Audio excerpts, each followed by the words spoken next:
How is everyone? Now, let me just bring up the chat. Now, obviously, nobody pays attention when I actually say that when they're on Restream, none of the actual stuff pops up. It's just one of those unfortunate things when it comes to our system. Anyway, Angela did ask about some skin chronic itchy thing.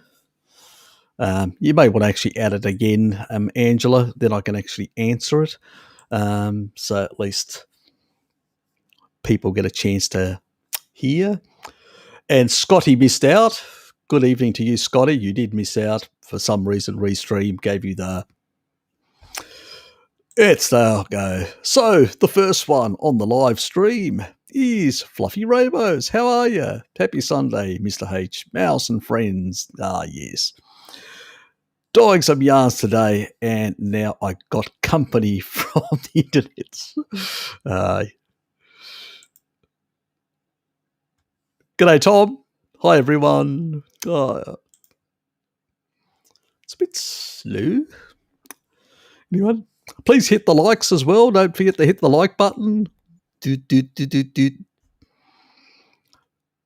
And yes, bit of a day. Bit of an interesting day. I actually convinced the old man today. I was having lunch with him, and I actually convinced him to go. He's very carnivorous now, but he's actually changing all his bulbs. So I said, Dad, your mitochondrial will thank you. I've got blue light blocking technology at home, and he goes, he was thinking about it. He goes, how much is this bloody going to cost me? And I showed him the prices, and he goes, God, the light bulbs are expensive. And I go, yeah, Dad, but, improvement in sleep, circadian rhythm. And then I threw in the one that I knew would work. And longevity, Dad. It will improve your longevity, your lifespan, healthier lifespan, and potentially get you over that 100 mark. And he goes, I'm sold. So he's put in an order with me, to get him basically circadian rhythm. Yes. He's getting rid of the blue light out of his home. That's fine. I'm used to missing out as I'm married. Hope your missus isn't close by, Scotty. And did I feel something in my back? G'day, mate. How's it going? UAE Biff. Raymond. Good to see you, mate. Good morning. Evening, everyone. Yes, it's evening here. It's 9 o'clock in the evening on a Sunday night. Yes. Actually, we went, that's why I didn't put the times up, because I'd have to actually work them all out. And I said, oh, bugger it, I'll do it next week. We've just gone into daylight savings, so we've got an hour ahead. And I didn't even know about it. I'm looking at the time and I'm going. And then I'd said to the old man, he actually called me, he said, where are you? And I looked at the time and I go, oh, shit, it's an hour late. So I ended up going 1 hour late to the old man. Well, a bit earlier, but, because I didn't realise it was daylight savings. Shit. I was leaving it I thought that I was leaving it a bit after, 2-ish, because I told him I'd be around about 2:30. And then I got there and he goes, you're an hour late. And I'm going, oh. Then I looked at my phone and I go, oh, shit. Because I've got actually a clock inside that I forgot about it altogether. Nobody told me I wasn't. Shows how much I watch TV. Hardly at all. And if you're a vegan, go ahead and hit the dislike. Oh, exactly. Thank you, Tom. Yes, please hit the dislike as many times as you like, Vagoons. Just so we know who is who. Oh, yes, exactly. It's important that we know these things. G'day, Mr. Babies. Yes. thank you for Dave, mate. Oh, yes. Good morning, Harry, and all from Barcelona. Other half watching too today. My regards to her. G'day. Hello, Kitty. Harry is a good salesman. Oh, thank you. She's a friend. So I get some kind words from her. Wacky Toaster, good to see you here, mate.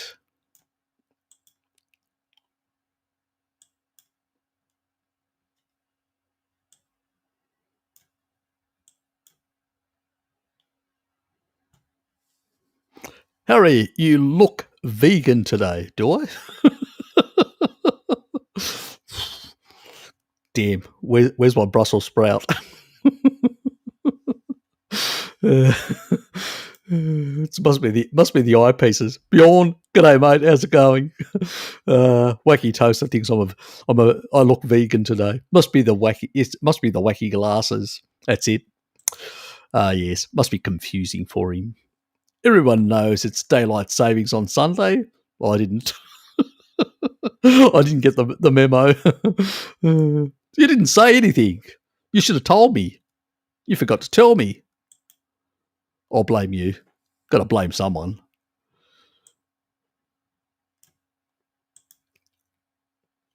Harry, did you watch the latest low carb down under offerings by Gary Figgy on carbs in the diet? No, I didn't. He went into glycocalyx damage and mentioning thrombosis issues. Is that a topic that you could cover? Yeah, probably. I think I've talked about the glycocalyx and stuff like that, and the importance of the endothelial lining. Because just to let it explain to people that don't know, glycocalyx are the little hairline structures. They're only a couple of nanometers in the endothelium of your arteries, and what they have is they're actually a structure. These little hairline structures that have got a sugar coating at the tip. That has the ability to be sulfonated. That means it can get attached sulfur. And that sulfur, so when you reduce the sulfonation, when you don't eat a lot of animal foods that are very high in sulfur, like eggs, methionine, our sulfur-rich foods, which are primarily animal foods. Also, low-carb vegetable foods are also heavy in sulfur. They actually apply a sulfonation, and what they create is like the sort of conditions where you can actually increase nitric oxide, which is a vasodilator, but it also generates it can actually create a more stronger negative charge. That negative charge also, you can actually generate that all around the proteins, bacteria, all sorts of things. It creates less stickiness in the blood. I mean, you can also earth yourself and grounding, and those negative ions that you take up from the earth, what they will do is they will increase that negative charge within the glycocalyx, which means the more repulsive and less stickiness and better blood flow. So a carnivorous diet definitely does improve that, and sugar definitely fucks up the works. Too much sugar will definitely glycate. Now, why doesn't a low-fat diet isn't as glycating or damaging to the endothelial lining? Simple. It's out of the system much faster. Its resident time in the bloodstream is very short because you're basically like, if you're in a low-fat diet, your primary energy source is sugar. So you're taking, obviously it's a high deuterium food, so it's going to damage your nanomotors and it's going to age you faster, but it's not going to engage the Randall cycle, and it's going to take out that extra energy out of the system and out of circulation. And so it's going to glycate red blood cells less, glycate lipids less. So it's going to glycate things that are flowing through, it's going to glycate them less. So it's going to create less stickiness. So that's the sort of, the extremes of the low fat and low carbohydrate types extremes, which don't engage the Randall cycle. And the resident time of both lipids and sugar in the bloodstream and other things is reduced. So when you're actually engaging the Randall cycle, which is what a standard diet is, where people are no longer, physically active outdoors like they were in the past, the 50s and 60s, or like people like Salad Boy and many others, because I did hear what Bart said. These sort of people that are basically very physically active, they can basically deal with that extra, glucose and actually not get into a deficit, to an energy surplus in the bloodstream, because they're actually uptaking it because they're actually working so physically hard. And in the past, people used to consume far less because there was, people that were poor. It's only the rich that used to become very sick in those days that could engage the Randall cycle, because they had plenty of food, plenty of sugar and fat to eat at the same time. But in the past, it was expensive food, and pretty much you got not as much, and you worked your ass off unless you were a lord or king or whatever else. And so these people never really engaged the Randall cycle, even though they may have combined, mixed macros. Nowadays, on the other hand, it's very easy because a lot of us are not as physically active work-wise, and very fewer athletes. But you notice all the athletes, once those carb-loading athletes give up their sports, they all become fat, sick, and aged very fast. So that tells you everything about that. Yeah, look, I'll look into it. I've probably talked about some of this sort of stuff. I sort of get into the more esoteric stuff in terms of how these things function. He's talking more in general, what research shows in terms of glycation, advanced glycation in products, the upregulation of certain genes that are transcripted. So thrombotic type genes are increased.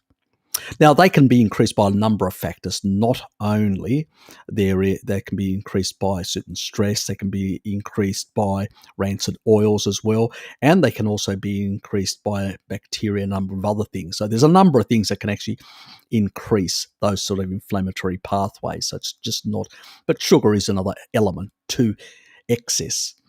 And I think this is one of the things that a lot of the people in the low-carb community don't understand, is the Randall cycle.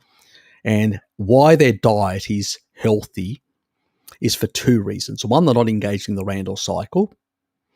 But two, also, it's more nutrient dense than the other side, the vegan diet, which you can do for a short amount of time and actually get results, because you're actually in a more catabolic state, like in a very extreme ketosis.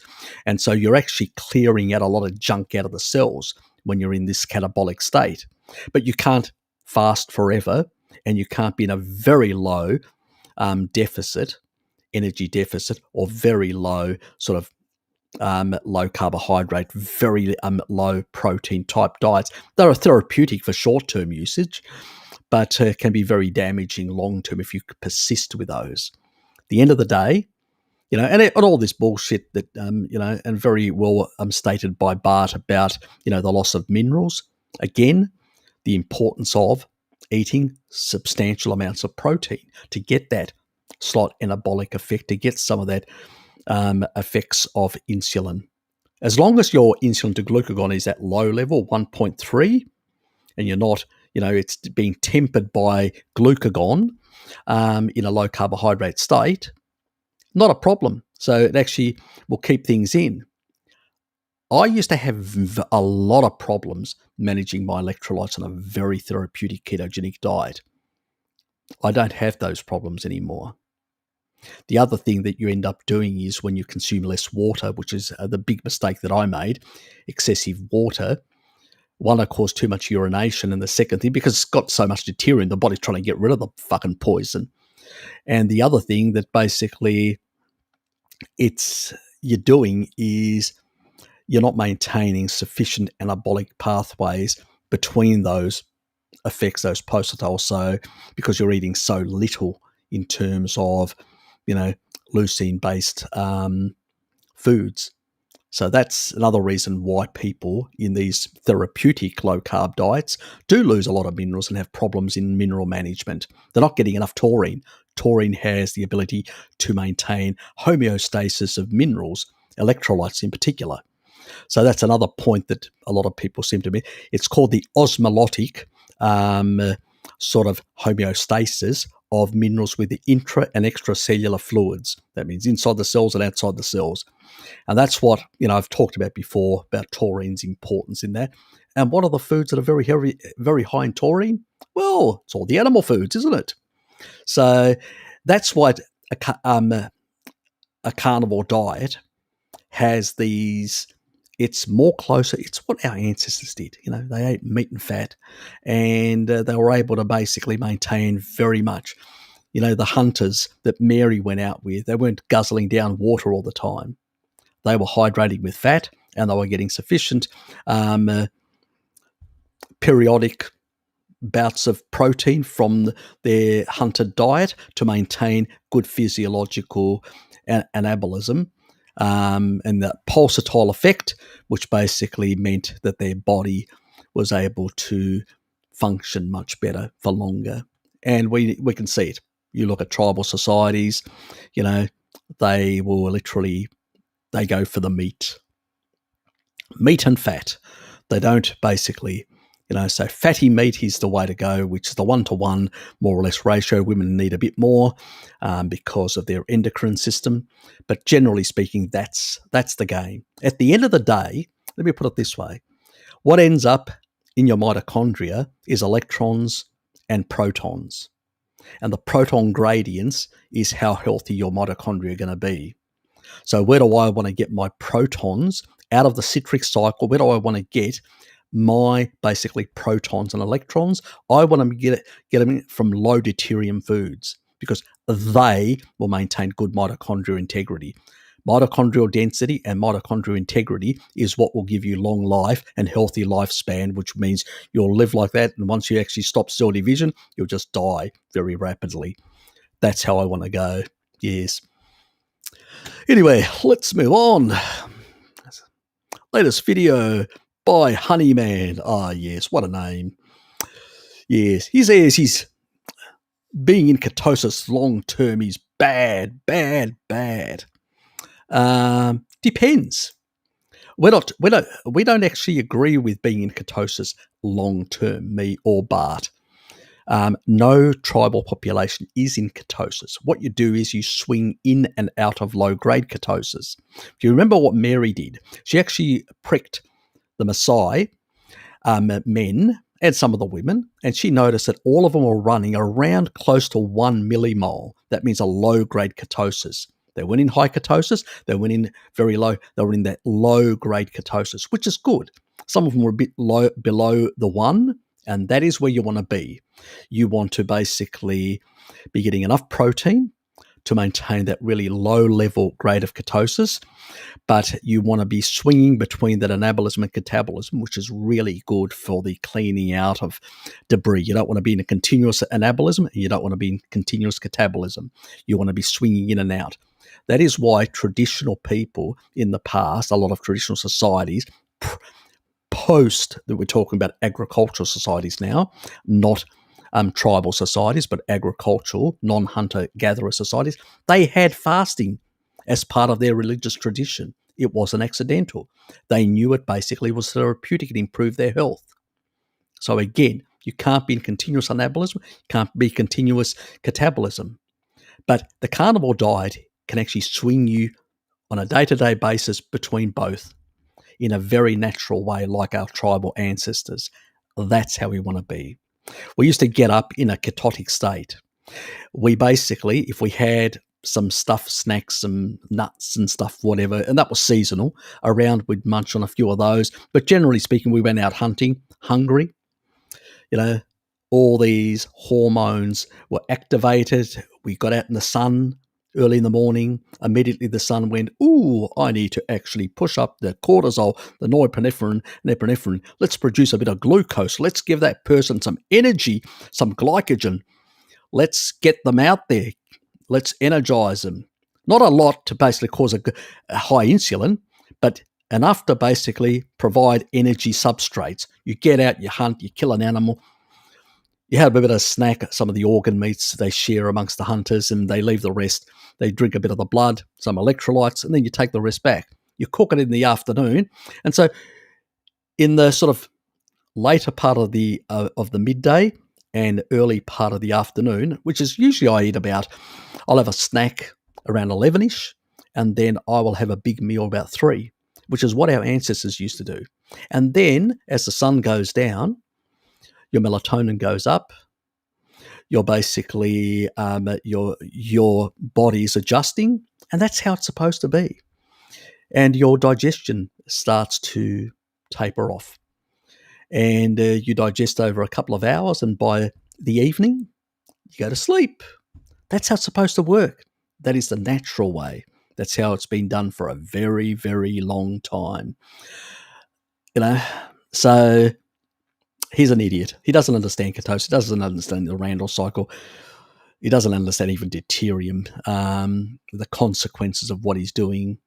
And just because he's very athletic and at the moment and out there, burning off those, sugar calories, that energy that he's taking in that's unnecessary, the reality is he's doing damage to his mitochondria. He eventually will learn that lesson. He's young. He's not as old as some, but it will catch up to him. Like it caught up to all those athletes that carb loaded. They got caught up. They learnt their lesson. And low fat, God, your fat soluble vitamins are very important for collagen, for all this. What do you think a lot of these athletes break down? They're not getting enough fat soluble vitamins to regulate the matrix metalloproteinases because of the inflammation that are being produced in the liver. These people are completely don't understand physiology. They've lost the fucking plot. Anyway, let's move on. Thank you, mate. Appreciate it. Yeah, it's a strange way it actually brings it up on this one. Let me. Thanks, mate. Appreciate it. Yeah, it's compared to StreamYard, it actually shows it a bit different. It doesn't highlight it. Don't know why. And I can't really do anything about it. Oh, well, that's Restream for you. You can't do much about it.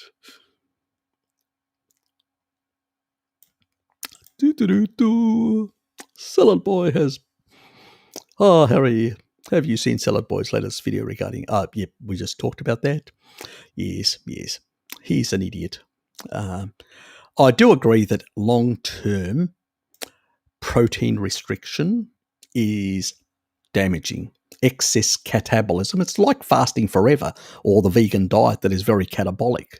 The traditional vegan diet, the one that we took, that most did in the early days. Now they're just doing the fast food, junk food diet. That's why they're all getting fat, because they're engaging the Randall cycle on vegan junk food, sad diet 2.0, vegan style.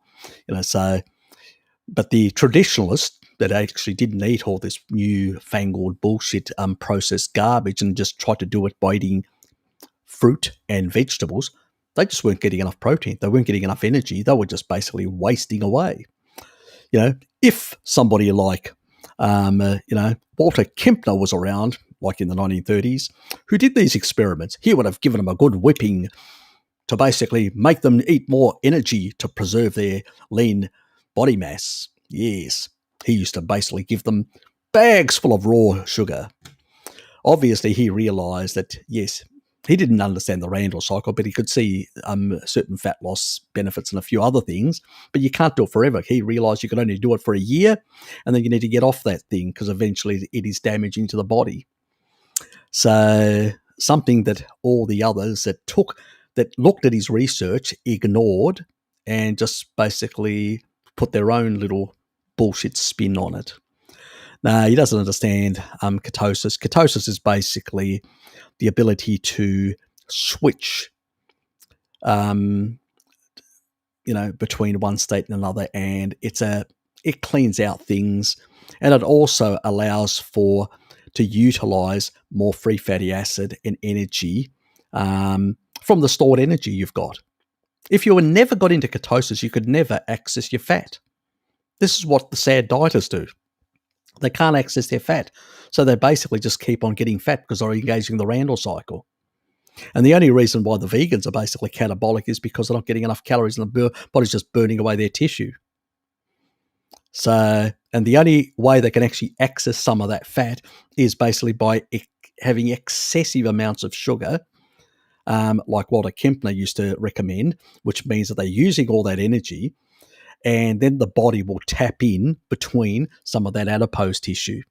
And in many cases, it also uncouples the mitochondria to basically use it as creating heat, But you have to have the excess energy coming from the sugar, no fat, in order to be able to access the other stuff as energy. So it's a bit of a strange thing that, AMPK goes up, uncoupling, happens, all this. Very similar, like the extreme version of a keto does the same thing, or a fast, so to speak. But you can't do that forever, as I've said before. They don't understand the difference. They just do not understand the difference between being in a carnivorous state where you've got an insulin to glucagon of 1.3, which puts you in that mild, low-grade ketosis, low-grade sort of switching back and forward of low-grade ketosis and low-grade catabolism and anabolism. So you're not growing too much. You're not, that is a sweet spot, that 1.3, which is a carnivore diet, a traditional hunter and gatherer diet puts you in. He just doesn't get it. He must have fallen asleep when they were doing physiology, and just woke up when they were doing pharmacology. Oh, yes, drugs. Yes. They don't get that. Look, they don't do a lot of biochemistry, and they don't do a lot of, unless somebody becomes a biochemist or a physiologist or whatever, the majority of doctors, their majority focus nowadays, some schools don't even bother with nutrition anymore. All they do is basically pharmacology and surgical techniques, because that's their bread and butter, so to speak. Wakey Toaster, I shall get a question in early so Harry doesn't take 3 hours to catch up. Are there some spices that you'd rather avoid than others? Yeah, that's an interesting question. Now, there are spices that do have some problems, like, let's say, turmeric. Turmeric can actually chelate iron. So if you excessively use turmeric, you can cause yourself an iron deficiency anemia. That's a problem. There's a number. All spices have some level of anti-nutrients, but they're very small. They're not major. Even pepper has some anti-nutrients in it as well. But I use pepper, even though it has for flavour. But I don't use excess amounts unless I'm doing a New Yorker style steak, and I just do it occasionally. But I know that it's basically reducing some of the micronutrients that I'm getting from that steak, but I don't give a shit. I want to enjoy a really peppery type steak. But, obviously, if you're looking at much better, rosemary, thyme, and oregano, depending on how you want to call it, they are probably safer options and nice and flavoursome. I use oregano, whatever you want to call it, in certain types of dishes, like in my omelettes and stuff like that. And I use rosemary when I'm cooking liver. It really makes liver taste nice, rosemary, especially when you put it in and allow it to basically soak in that flavour, the rosemary's flavour. But I would never use excessive amounts. That's the thing. And I know that a lot of people talk about some of the health benefits of turmeric. It's more, a lot of it's hermetic. And as I said, you can get hormesis through exercise. And some of it is associational. So we don't really have like rock solid stuff. Most of it is experimental in animals. It does seem to affect certain pathways. But then again, how synergistically and how beneficial that is, you can get the same benefits from, being on a low carb diet. You don't need those things and get more. It's a very minor. We're talking about the studies that actually show is like they show like small percentages, 20% improvement and stuff like that. as we've talked about, those sort of odds ratio is statistical noise. Is it really doing that? Or is it just basically the healthy user bias that people that basically use more of these herbs tend to do other healthy things? Again, a lot of the studies are observational in nature, so I don't buy it that much. Now, certain compounds, like in certain bark extracts, like, we get aspirin from, and certain other things, can actually affect specific pathways, that can affect inflammation. And certain compounds in these things, yes, but the therapeutic levels are so low in the actual spices that, forget it. You're not going to get much. You need a concentrated. That's why pharmaceuticals are concentrated. But I would say use it for flavor and don't go overboard is the thing to remember. Kate, thank you. Very nice of you. Hi, Harry. Dominic has a good question about rapetism and how to rebuff it. Okay, I will look at that. I will definitely look at that.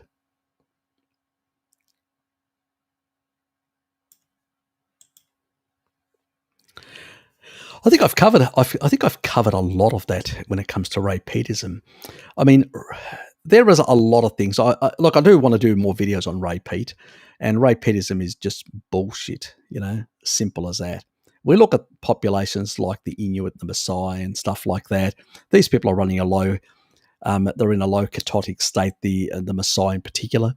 The reason why some of the Inuit, not all the Inuit, the ones that are closer to the Arctic Circle, they have that genetic SNP. The ones that are further away, they don't. They basically can go into ketosis like us. So why are those closer? It's a deuterium depletion, in my opinion. That's my hypothesis, that basically in that sort of environment, there is much more, like in the water and all that. There's a higher level of deuterium, and they can't access low deuterium sources.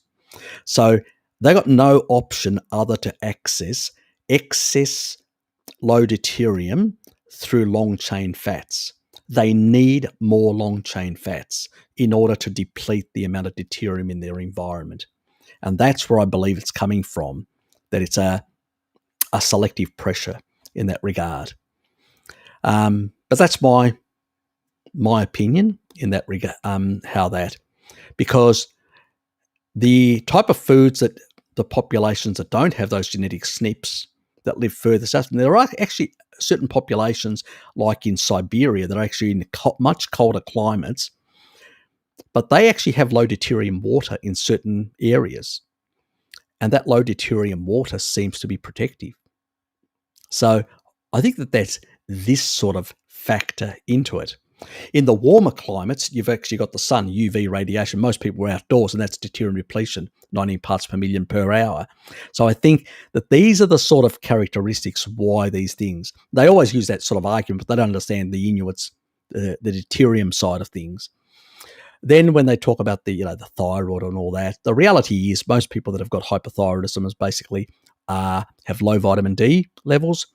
They don't get the nutrients that the thyroid needs, like selenium, zinc, iron, iodine. In our diet, a carnivore diet, we get all these things. They also get some of these things. How do they get them? They tend to prioritize meats, eggs, and stuff like that. So they're not against those foods. And that's where they get those like we do.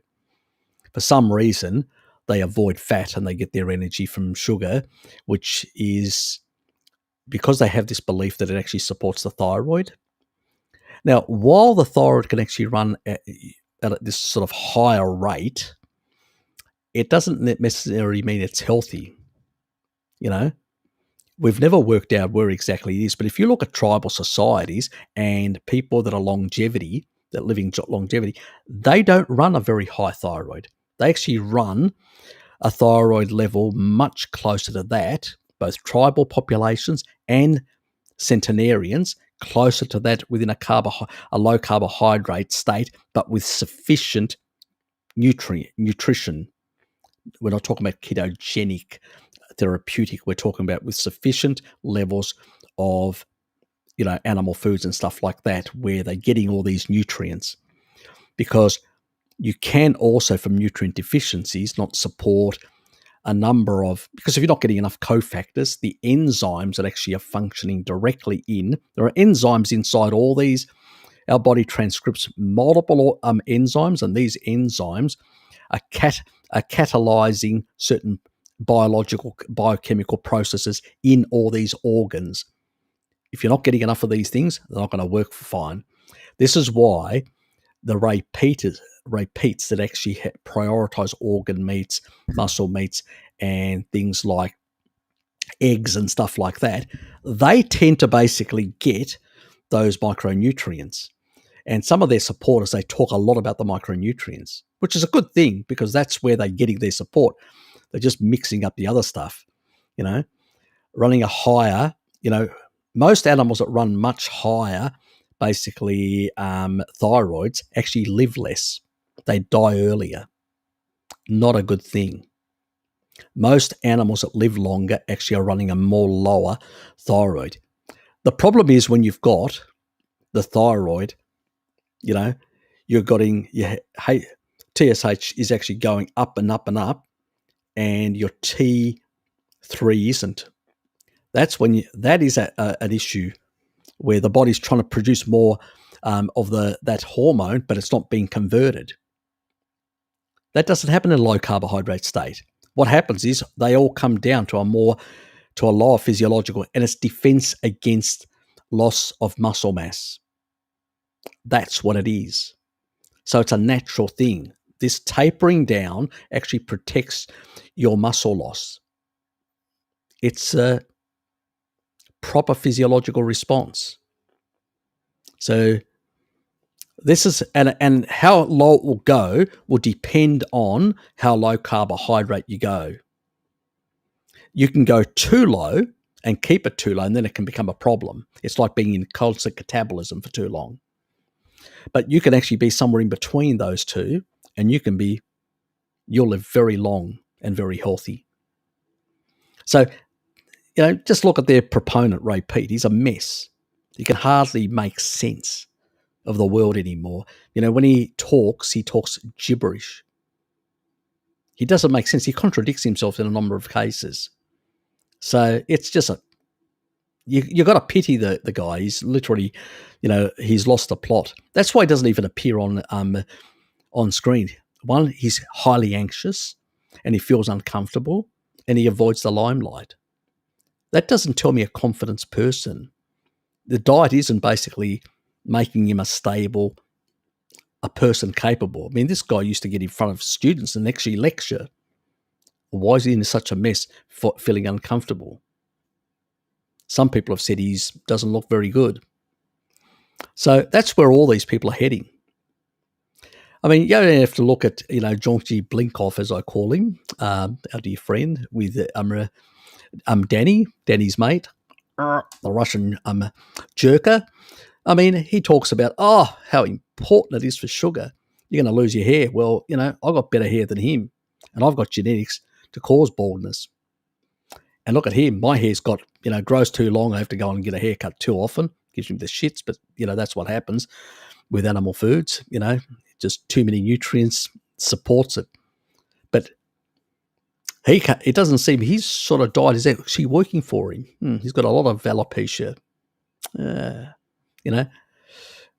proof is in the pudding, so to speak. If he really understood all this sort of stuff, it'd be working differently. Look, a lot of this is reductionist nonsense that the Ray Peats use. That's all it is. I've talked a bit about it and actually shown some studies and stuff like that. I do intend to do more on debunking some of their arguments and all that sort of stuff. But also, you can't fall into the trap that they set. Their trap is that it's physiologically bad to be slightly in that lower. But they, my argument is always, well, centenarians live longer and most tribal populations are in that more natural area. They're not running these high levels. They're not running the very low levels like people doing idiotic therapeutic keto for for years upon end and just consuming like 10% protein. That's another group of idiots that have lost the plot, you know. I did that for a while, and I actually felt extremely cold, and really started, my hair started falling, you know, well, it started thinning out and stuff like that. So you got to get enough protein. You got to get enough nutrition. To support the thyroid in good functioning order, you've got to provide the micronutrients that it requires for the processes to work. And if you're not getting those important fat-soluble vitamins from the animal fats, your tissue, through the stress that you're doing from this excessive exercise to burn the energy from the sugar so it doesn't affect you, you're actually causing yourself more inflammation. 2 ways. And then your liver will increase the matrix metalloproteinases to deal with that stress. But with the fat-soluble vitamins, you can't regulate them properly, so they end up causing more tissue damage. You do that for a number of years, you're not going to be looking good. You're going to be looking like Ray Pete, you know, a decrepit old man that just talks shit. That's what I'd say to Salad Boy. Yes. Obviously, we can't go into details like I would love to go, because that would take like an hour or quite a long time. So I can just give a general sort of my views on that. And okay.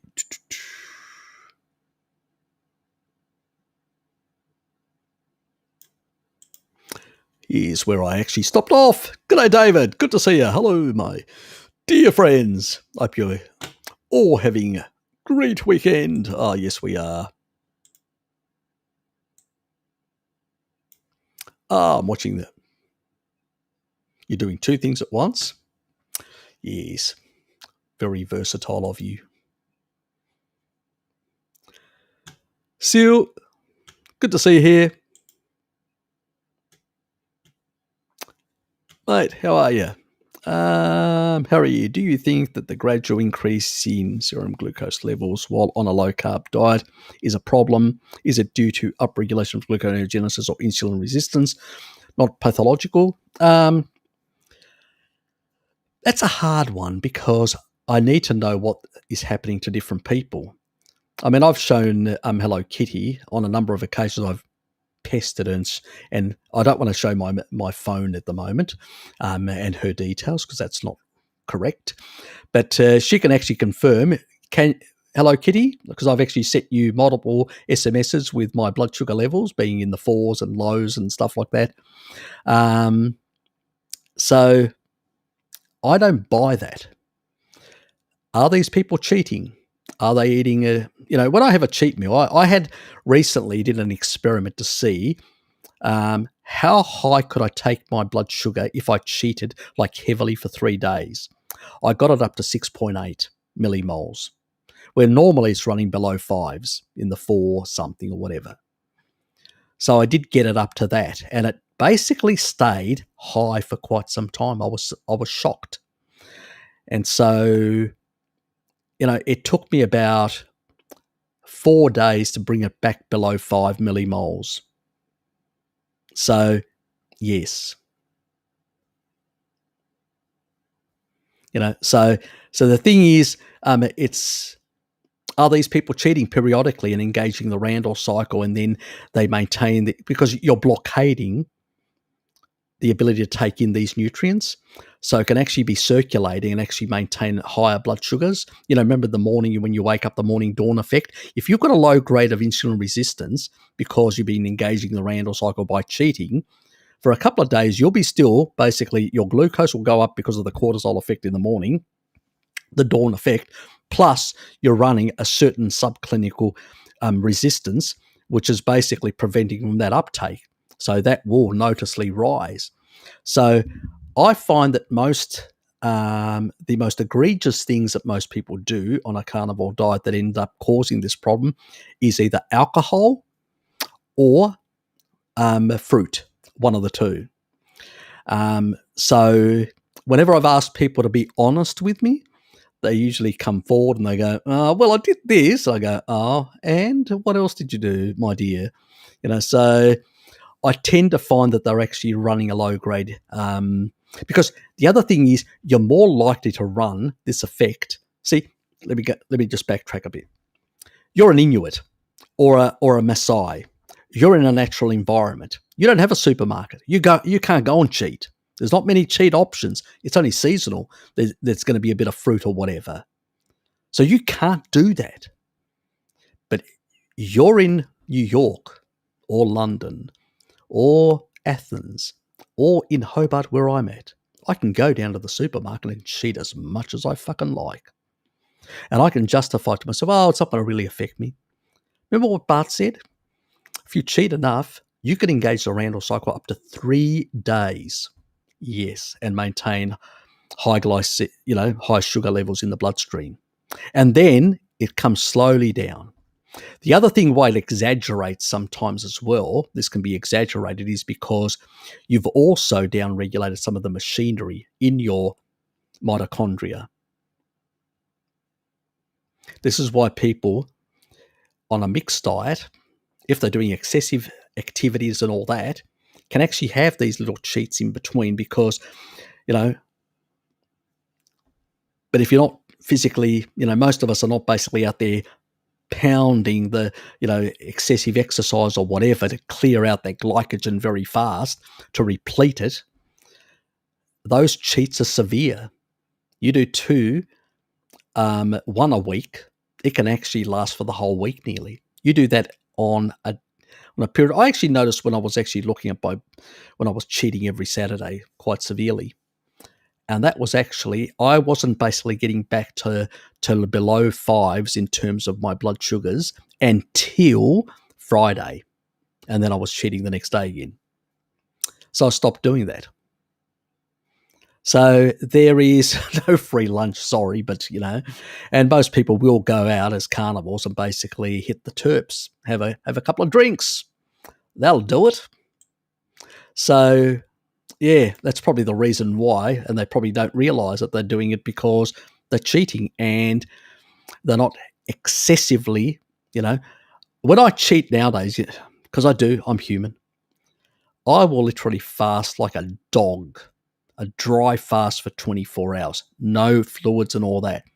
I will force every single bit of glycogen out. I'll burn it. I'll run up. I'll actually exercise on that day like a mad dog, running up the stairs at work and all that to the 10th floor, to the 9th floor, back and forward and all that until I clear it out. So the next day I can actually bring down my, that basically low grade insulin resistant effect that I've done engaging the Randall cycle. That's what I'll do. So yeah, there's no free lunch, guys. If you think there's a free lunch, you're definitely very wrong about it. Yes, exactly. As Hello Kitty says, don't cheat, you will suffer. And she knows me. I've done it to myself plenty of times. As a step towards fixing the family food, we get rid of seed oils. Very good. That's one of the worst things. Using saturated animal fats, very good. You induce a reverse electron transport more in your mitochondria, which means also you will produce more biogenesis of mitochondria. So that'll improve your energy conditions for cooking, but still the boys eat carbohydrates. Yes, bad boys. Can this be considered as a step forward? Anything away from seed oils and refined sugars is a massive step. Young kids, at least, are actually far more physically active as well, and that helps reducing the amount of, repleting glycogen and stuff like that, which sort of reduces the amount of circulating sugars, blood sugars. It's not optimal, You look at the Maasai, young people, they live like that until their old age. Remember Mary? She couldn't keep up with a Maasai. She's in her mid-40s. And here's an 80-year-old Maasai that actually outran her up the hillside. She couldn't keep up. The damage we do from young age is we reduce our mitochondrial density. we pay for it with less capacity to repair ourselves, our tissue, and less energy to basically, do things. So yes, you can, when you wake up to the fact in older age, like I did 10 years ago, you can start improving things. All improvements are better than nothing. But let me put it this way, there's no free lunch in this world, and you'll pay for everything you do to yourself. Very hard to explain that to young people nowadays, because they think they are, like we did, think they're immortal. And we only remember things within our generation. We forget what other generations. That's how the food industry is able to manipulate our minds, unfortunately. Yes. Anyway. G'day, Dick. Meat close to expiration date must be purchased at 30 to 50 lower price. Is a nutritional value much lower than the one of fresh meat? Not really. You don't really lose much in that regard.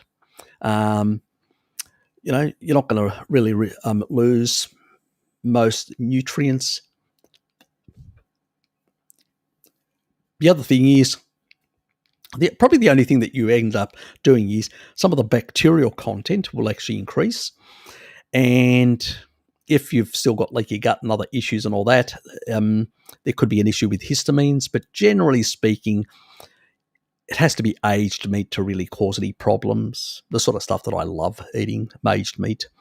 But really, there shouldn't be a major issue.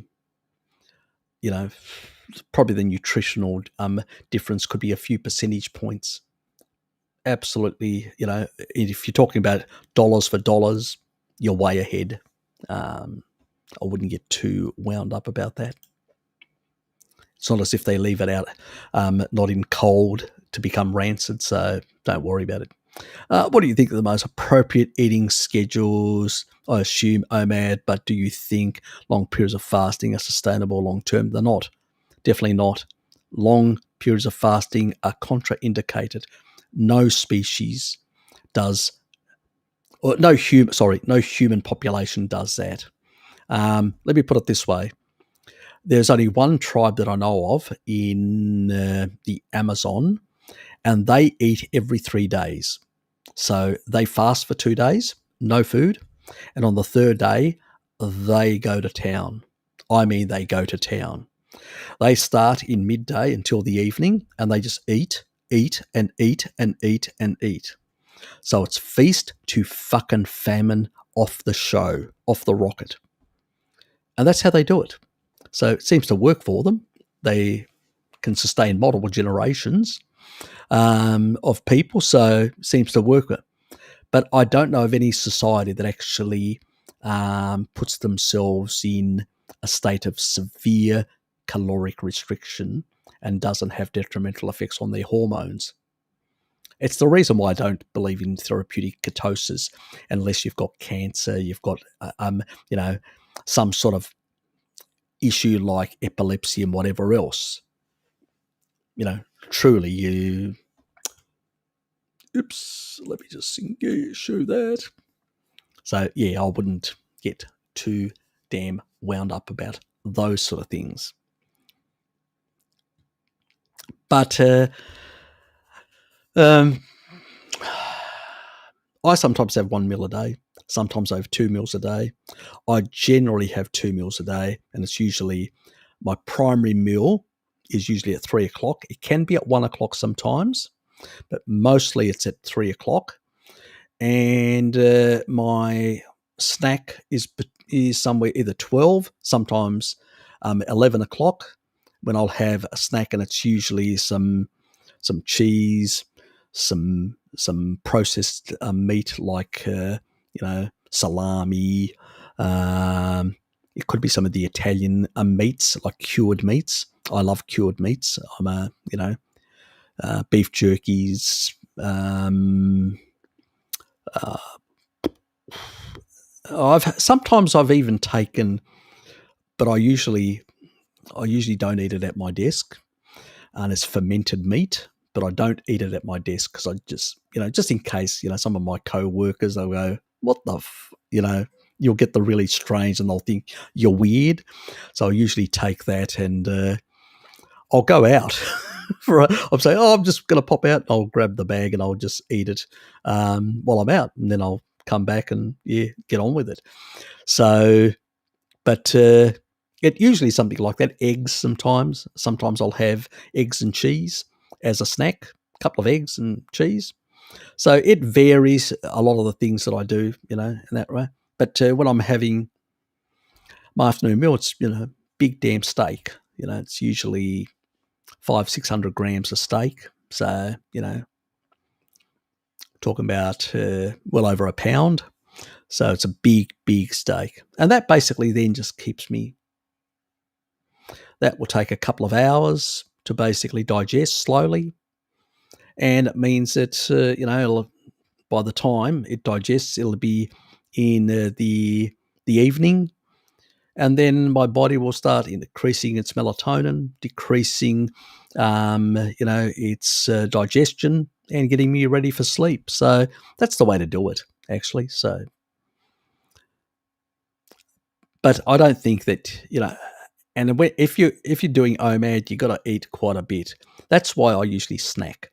I have one or two snacks between, and sometimes I may have a snack after my main meal. But my main meal is around 3, sometimes 1 o'clock, depends.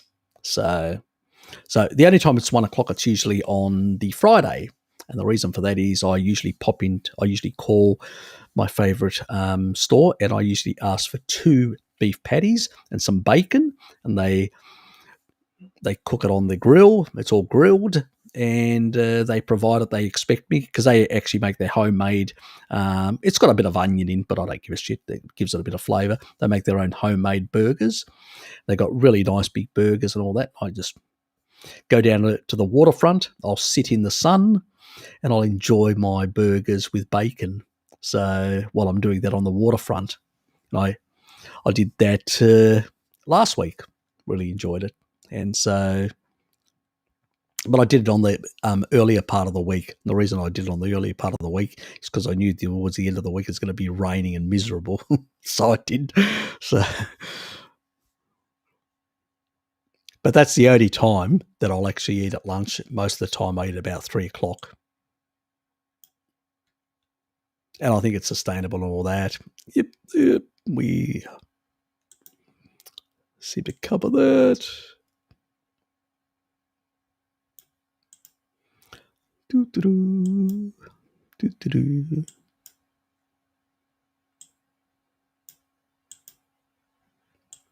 Kate's question. Thank you again.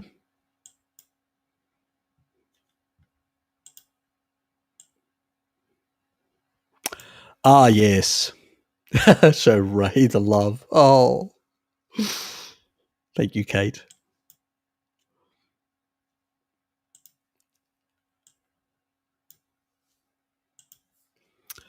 Nick, regarding deuterium, is this a problem, a real problem, or just a laboratory created BS? No, it's not. It's a real issue. It's your mitochondria basically do not like deuterium, and sugary foods and things like I need to make a video. I know I need to make a video and actually pointing out some of the stuff, even some of the water sources. I actually get certain water that is 145 parts per million. It's an alpine water, so I use it for my coffees. So it has, because meat is around about the 140 odd, so it's closer to that of meat rather than sugar, where sugar is in the 150, 160 levels. So what I do is I consume water that has a deuterium level closer to meat. Fat is even lower. And these isotopes, obviously, because meat is, you don't oxidize meat. It's mostly used as a structural material, and deuterium can have an anabolic effect, which is the right place. Have the anabolic effect in the actual muscle protein synthesis side of things. We don't want it basically being oxidized in the mitochondria, causing damage. So when you've got too much deuterium, Nick, in the actual mitochondria, and you can't clear it out through the citric cycle, which is a water production cycle, something that the physiology books don't explain properly. You sort of have to look at some of the research that the Nobel Prize winners, like the people, especially some of the early Nobel Prize winners that actually studied fumarase hydratase, some of the Hungarian ones. And then you'll understand that how all these enzymes around the citric cycle are called dehydrogenase. They're actually stripping off these hydrogens to combine with oxygen to create H2O, but water that is clean. That means hydrogen ions, which are not deuterium. So deuterium ions basically is another stable isotope of hydrogen, but it has in the nucleus, doesn't only have a proton, but it has a neutron.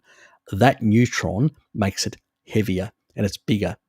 So when you actually consume foods that are very high in deuterium, more and more of those go through the complexes that go into the inner mitochondrial membrane where this proton gradient is created. That goes through the ATP synthase, which is complex 5, which generates your energy, your ATP. If you put in some neutrons through there, they slip through, what they do is they slow down the nanomotors, the energy production. You can actually lower your energy production by 30%. What does 30% reduction means? Less, healing. You need energy to heal. So all these things, less energy, you feel more. This is why sugar makes you feel like crap as well. You're slowing down energy production. So the more deuterium you put in, obviously, if you exceed a certain level, because it's a very fine motor, this is rotating at 9,000 RPM. So this motor, as it rotates at 9,000 RPM, you can drop in more neutrons through there, you're going to bust those motors. Once those motors are damaged, they require melatonin at night to be repaired. But the more you damage, the more melatonin you require. Your body can only, there's a rate limiting level.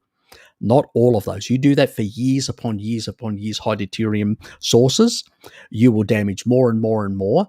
And you'll be like Mary, who's a Westerner, who's been eating a lot of sugar. She used to be a vegetarian with a lot of damage, especially the vegans now do a lot of damage from all the refined sugars, all those years of veganism, too much deuterium in the system.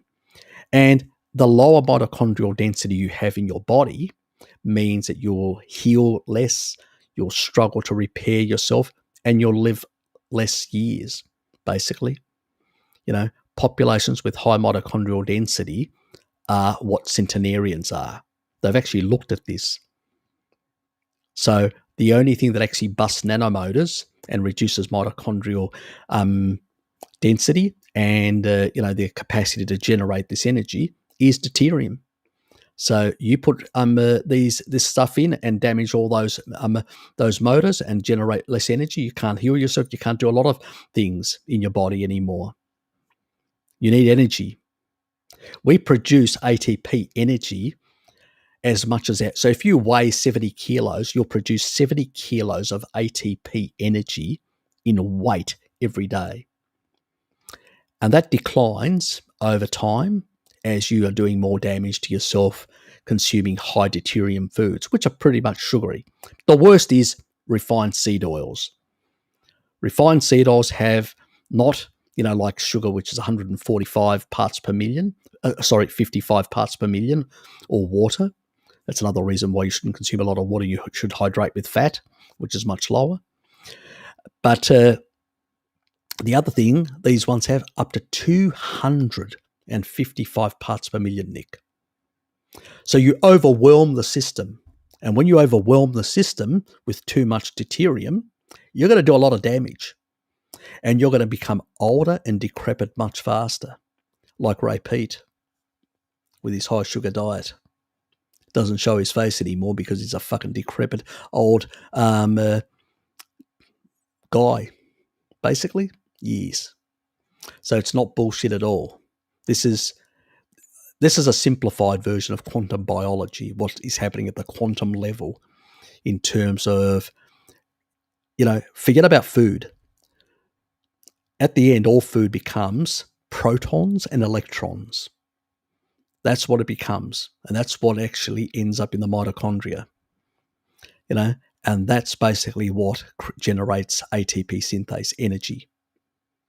And you don't want to be putting any neutrons in there. The more neutrons you put into that metabolic water that's generated, the more likely you're going to be slowing down these the energy production, and the more likely is you're going to be destroying some of these energy producing systems, these nanomotors. And then the more you destroy of these, the worse you're going to be off in the long run. So yes, that's why in nature there is only seasonal sugar to fatten up people by engaging the Randall cycle. It's not all year round. There's no supermarket or refrigeration available to keep it for all year round. But we can do it now because we've got the technology. Yes, to our detriment. Unfortunately. Just noticed, Angela's give me a tip. €5. Thank you, Angela. Appreciate it. Oh, Lukey's here. G'day, Lukey. Good to see you, mate.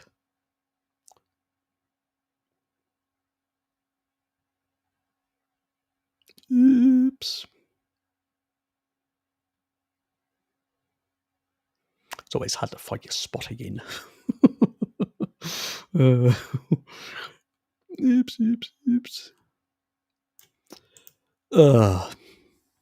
Still confused about the sun causing skin cancer. Are there good times, bad times to be in the sun? Nope. I've done an experiment. And hello, Kitty, could you actually just support me on this one? Because I've actually sat in the sun, and I think you've been there as well, up to 5 hours. And all I got was a small pinky. In the old days, I used to burn like mad. Basically, there are a number of things. First, we incorporate into our tissue crap. That means all these rancid fats from the seed oils I used to consume quite a lot, and most of us do because we're eating packaged foods. They incorporate in the skin, they incorporate in all cells, but including the skins. That's one. Then you're having less fat-soluble vitamins, which means that you're actually increasing. So when you actually get UV hitting your cells, guess what happens? It increases matrix metalloproteinases, which are these collagen-degrading enzymes. And they go into hyperdrive, creating all sorts of damaged tissue because there's not enough fat-soluble vitamins regulating them. Retinol and vitamin MK4 plays a bigger role in the skin. A secondary role is played in the enzymes as a cofactor, vitamin D. And then also niacin, which is high in things like pork. One of the best sources of niacin is also a reparative thing. It actually has a reparative thing on the damage done by UV radiation. So, which is a really good thing. And I usually say when people have got like a skin condition or whatever, I say, well, you probably have unregulated MMPs, matrix metalloproteinases, these collagen degrading enzymes that are not being regulated by fat soluble vitamins. Plus, you probably also have some level of niacin deficiency, which is not helping you. So are you drinking too much alcohol? That can cause B vitamin deficiencies. So I usually go to the carnivores. Are you drinking too much? Tell Uncle Harry how much booze are you consuming that actually is depleting some of your B vitamins? Yeah. Anyway. So there are a whole lot of factors that can actually cause these sort of issues. In the past, people used to go outdoors all the time. See, we used to cook with lard. It was a very popular fat to cook with in the past, and pork was a very big food in the food supply. That meant that people worked outdoors all day long and didn't have any problems burning. Nobody burnt in the past, it's only now. Yes, eating inappropriate foods and not getting enough fat-soluble vitamins. It'll do it to you. Big time. Anyway, what's Kate asking? Ben Bickman says, studies point to glucose being taken up by cancer cells. Can cancer cells demand extra gluconeogenesis? Let me put it this way. to just settle this whole thing about cancer. Once you get in a deranged state of cancer, cancer can use everything. Lactate, ketones, fatty long-chain fats, sugar. It can use everything. Cancer does not discriminate. It will use every single fucking fuel in the business. That's the reality. Now, does it use certain fuels more efficiently than others? Yes. Lactate, can use glutamate, can use all these things. It can use basically sugar much better, much easier. But can it use some of the others? Yes. Only glioblastomas, multiformes, the ones in the brain cancers, they tend to not be able to. The reason for that is because the energy production is separate from the neurons. It's a very different way that ATP is produced in the brain compared to, other peripheral tissue, as we call it. So those are the reasons why those sort of cancers are very glycolytic. And so they really, the way you put them into shut them off is really by cutting off their sugar supply. That really kills them very quickly, puts them into, takes them out of the game. But all the other cancers can consume any form of energy. This is why you don't want to get into a cancer state. This is why you don't want to use excessive things that will try and suppress CD38, which is a protective mechanism within senescent cells. So you hear the David Sinclairs of the world telling you, consume massive amounts of NAD precursors. No, you shouldn't. That's dangerous. If you've got a lot of mitochondrial damage and a lot of cell damage, you could potentially turn some of those senescent cells into cancerous cells. So I usually recommend the more smarter thing: fasting, exercise, and senolytics like Pfizer to kill off these sort of cells to cause apoptosis and clear them out of the system in order to bring down the levels of CD38 to naturally increase the levels of NAD within the system. The body knows best in that regard. Now, low levels like, niacin, that actually does the same thing. Like, as I said, not more than 300 milligrams. I usually stick to around about, with my food, and 100 milligram, 125 because I use snip it in half. I get about 200 odd, something like that in terms of niacin. So I'm getting good levels for energy production to support the redox potential of the mitochondria between the complexes that are literally, you need basically to move the electrons between the complexes. You need this sort of stuff. But you don't want to overload it either. You've got to be smart about it. These people are talking shit. Reductionism, again, they don't think in how all these things come together and work together. So, yes, if we're talking about in a reductionist way, yes, cancer cells will use more glucose, and they can also upregulate, through signaling a bit extra gluconeogenesis. Yes.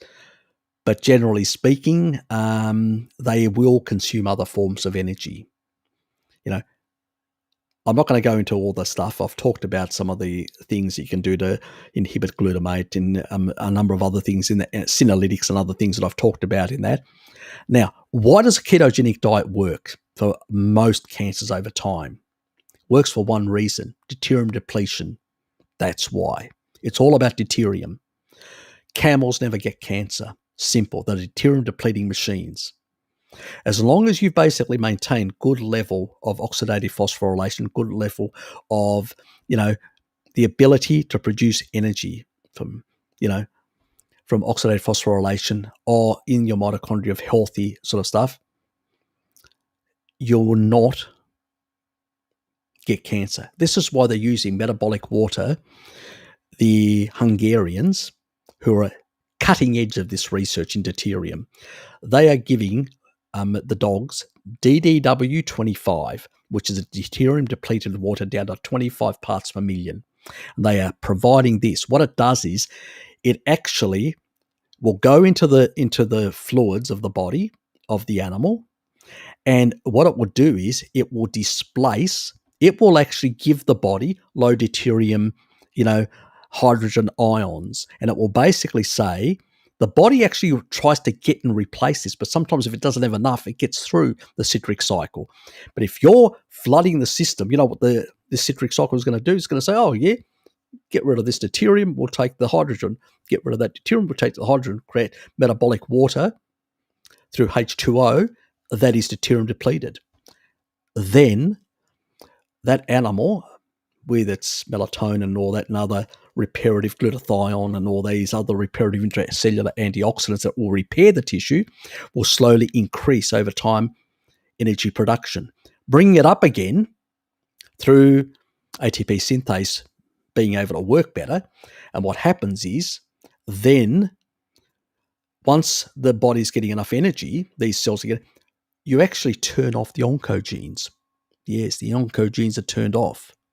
And they actually see these long chain fats, the 22 carbon long chain fats, that are elongated to protect the actual, once you're suppressed in this sort of glycolytic pathways in the cell, because it's getting energy now from the mitochondria, what happens is the elongation actually disables around the nucleus, the DNA, and actually then you can actually start operating again properly. You're in a zombie state. You're still senescent. The cell is still senescent. It reverts from a cancer cell back to a senescent cell. It's still vulnerable. Then you fucking pound the fucker out of it with senolytics to kill it off with apoptosis. That's the strategy. That's why deuterium depletion works, because a ketogenic diet is a deuterium depleting diet, not because it's ketogenic. It's because, but in order, you've got to get the right substrates. You can't basically throw in, you can do keto with seed oils. It's not going to work. But you need low deuterium. What's the lowest deuterium fat? Lard, pig's fat. Anyway, now you know why it's very popular with me. G'day, Bo. Good to see you. I don't want to do a lot of these videos, but when you've got a day job, it's very fucking hard to do these sort of things because they take up so much time. I'm a busy little beaver.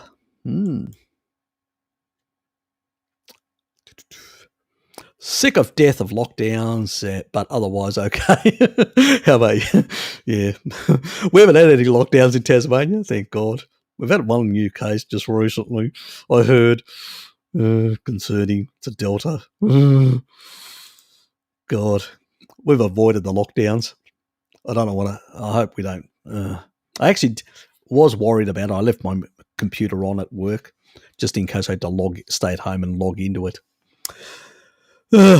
Bloody hell. Yes, Harry definitely sent me a few. Yep, I did. Was considered a good blood sugar for me when I was a teen. Well, doctors will tell you that because basically diabetics have got it basically at 11 and pre-diabetics are over 7. But I think that's bullshit. I think that's absolutely bullshit. If you're 6 or over, you're pre-diabetic in my book. Now, if you're basically about over 5 in the early morning, it could be because you're not sleeping well. It could be a number of things. You may be stressed. If you're stressed, not getting enough sleep, you will run over 5. I've had cases where I've been stressed like when Mira was sick with COVID. I actually got up in the morning and I actually had 5.3, and the next morning I had 5.6 millimoles, which usually I don't run that high, but that was from stress, so I was actually generating higher levels. So there's a lot of factors that are at play. As long as it's not chronic continuously, and chronic stress can be a problem as well, can be a killer. Let's put it that way. So it can cause derangements of your endocrine system. So yes, think good thoughts. Consume taurine when you get those stress levels because it actually increases GABA, which will calm you down and then put you in a contemplating state. I had to do that. bit of entertainment, guys. Your local Hobart yogi. Move on before I say something stupid. Oops. I'm already, thanks, Kate, been spoiled with cuddlies from my cat. Ah, yes. Mr. Sufi, all morning in bed. Some people have a really good life. Yes, exactly. Don't I know? Yes, the ice cream thing. Yep, we know. Thank you for pointing it out. Ice cream on Saturdays, Harry. I've been very nice recently. And Hello Kitty actually made me some low carnivore ice cream, so which was nice. I did devour it in 2 days, but anyway, yes, I've got some bad habits, eating habits sometimes when it comes to those things. As I said, I'm not a Puritan. Yes.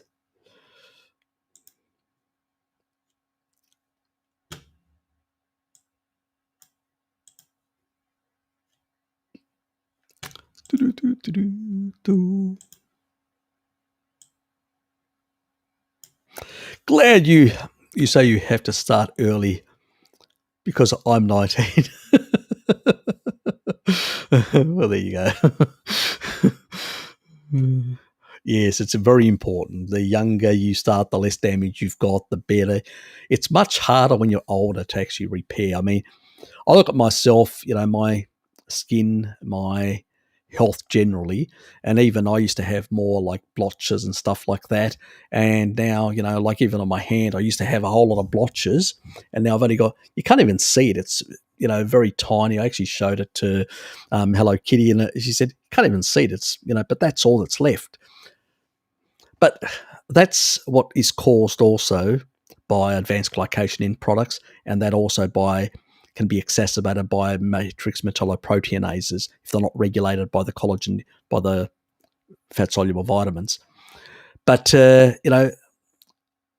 I've healed a lot of things. I've got rid of all my fibrotic tissue within my heart. Now I'm still working on the lungs. They used to be quite scarred.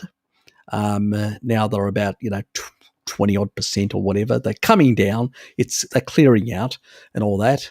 But I was at risk of lung cancer. I used to be a heavy smoker in the past. So yeah, you pay for all the misdeeds. Let's put it that way. Heavy smoker, heavy drinker, heavy basically everything. So I've come a long way the last decade, let's put it that way. The last 11 years, I've done a lot to turn that sick boat around. Am I 100%? No.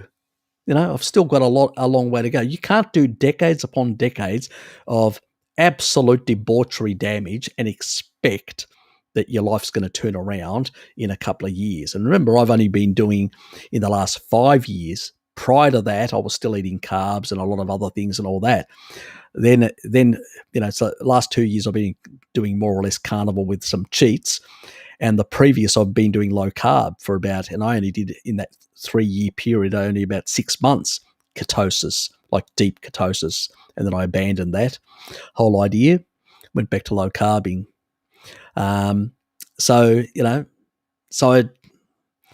Before that, I was basically doing, sort of high-fat Mediterranean with plenty of carbs and tubers and stuff like that. And then I did paleo with plenty of tubers as well. It was definitely better than the standard diet, but still, it wasn't perfect. And then, it's only really been the last 5-6 years that I really knuckled down and most of the time kept it as clean as possible that I could sustain it mentally as well. Because it's, I'm a very much an addictive personality.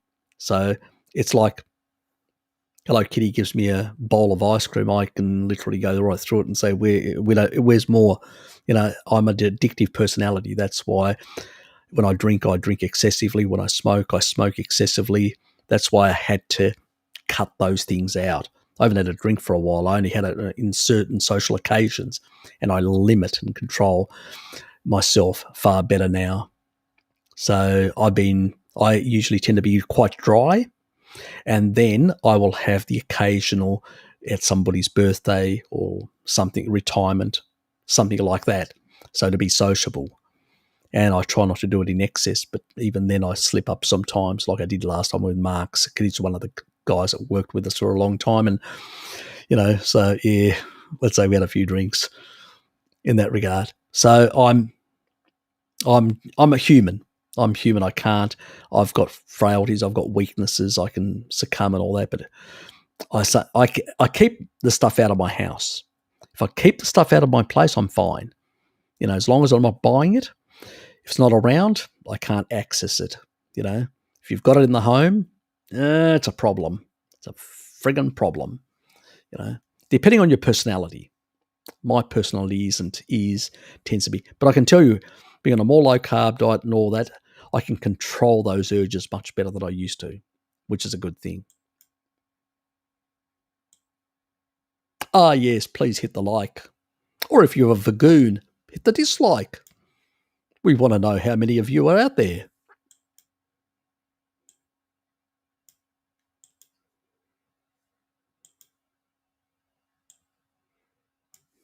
Harry, I enjoy cool carbonated water. Can you suggest a reasonable, accessible water brand source to purchase? Where are you located? Where are you located on this planet?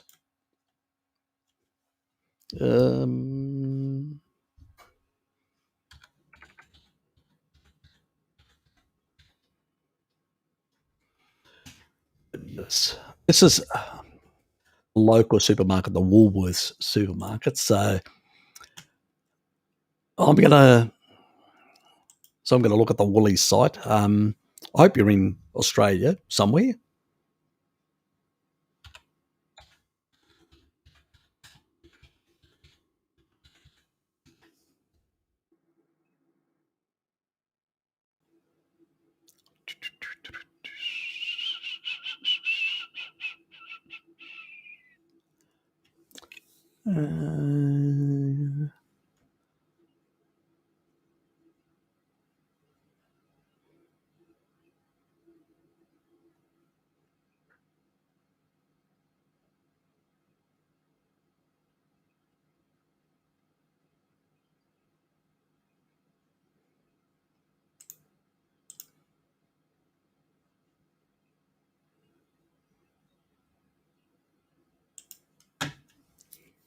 Let me find the other one.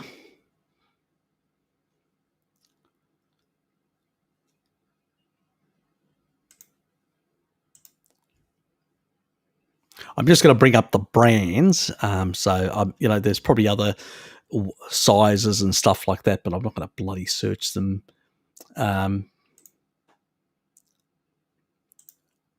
All at this.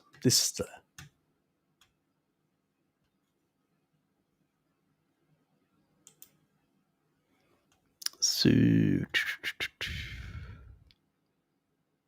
why isn't that working? Okay. Didn't come up the first time. So this one here, Evian Natural Mineral Water. Basically, this is from the French Alps.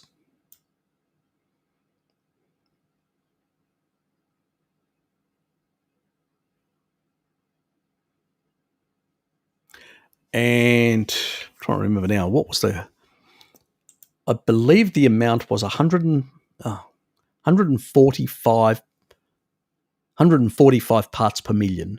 That means it's 10 parts per million less than basically, it's that one there. You can see it. So that is 10 parts per million less than tap water, which is 55 parts per million. So that's the lowest in the least expensive type water sources. The San Pellegrino, which is another, but this is a sparkling version, that's 148. So it's 3 parts per million more than the other one. So, but that's sparkling. Some people may want the occasional sparkling type beverage. So that's carbonated. So if you're looking at that sort of thing, so that would be the one in terms of having the occasional carbonated natural mineral water. That would be the one that you would buy for 148 parts per million occasionally, and the one that you'd use more often, you'd probably use this one here, which is from the French Alps. There's another one from the Swiss Alps, but I can't remember the brand name. I do know it's popular in the US, but I can't remember the brand name. And that also is 145 parts per million. So, yes. I wish we could actually get the water that is actually in a certain part of Siberia where everyone's a centenarian. There, the actual water is 132 parts per billion, which is very much like most of the water used to be in rivers 20,000 years ago and earlier. So our hunter and gatherer, they really had low deuterium water around. So it sort of explains why they had bigger brains and healthier and stuff like that and more robust compared to us, all these sort of factors. But yes. Oops. Oh, bloody hell. So I'll just grab that out and stick it in the... So...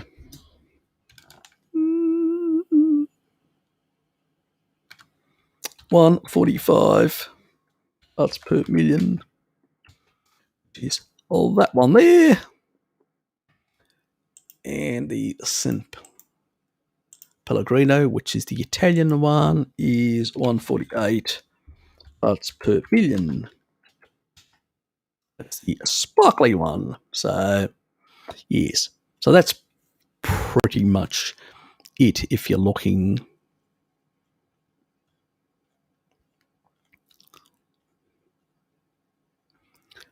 for the sort of stuff if you're going to be using those sort of things, you want to basically try and actually...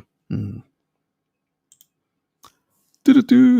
definitely doing the class. Where will I find StreamYard?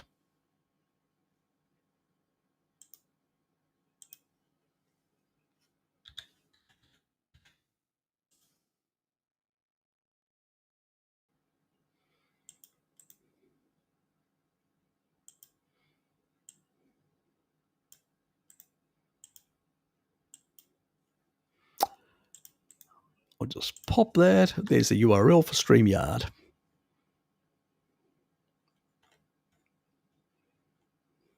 But you only get 20 hours per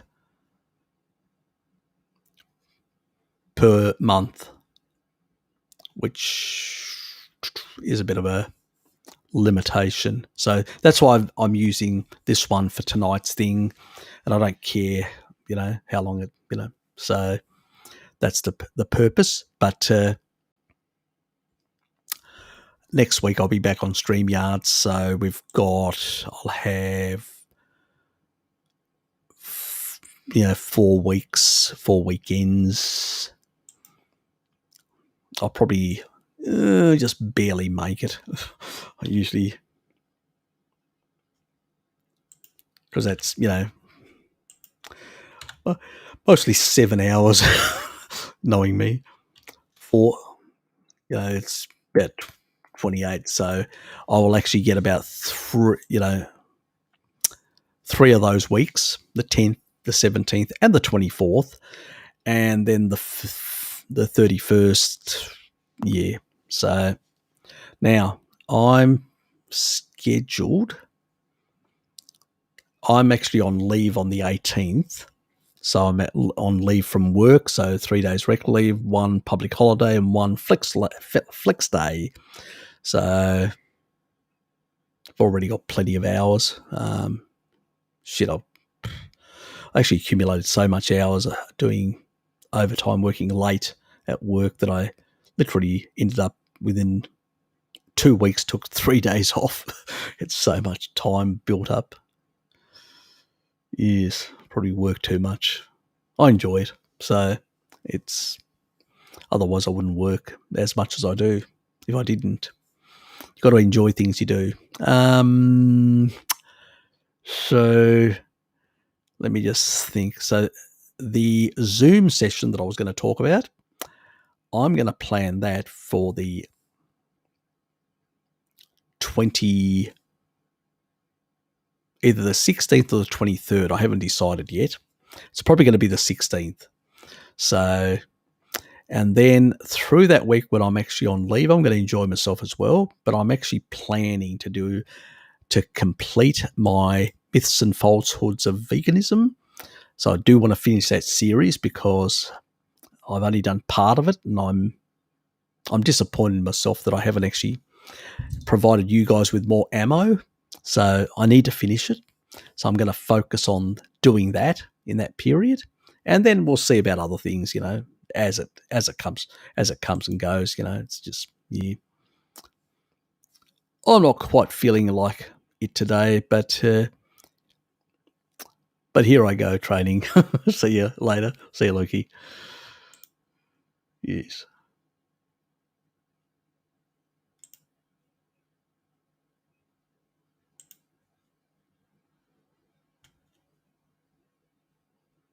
Necro Kitty will be around for you then.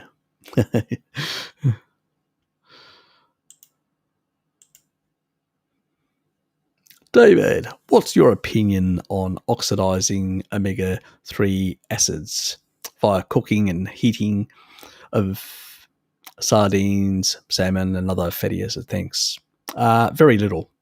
It's not a problem.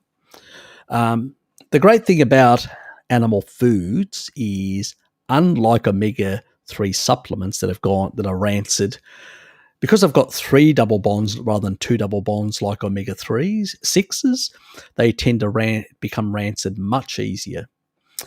So it's a problem when you extract them from the sort of fatty bilayer matrix. See, the difference is the fat in all animals are bilayers, and these bilayers are basically very stable. The matrix that the fats are, in those structures are very stable.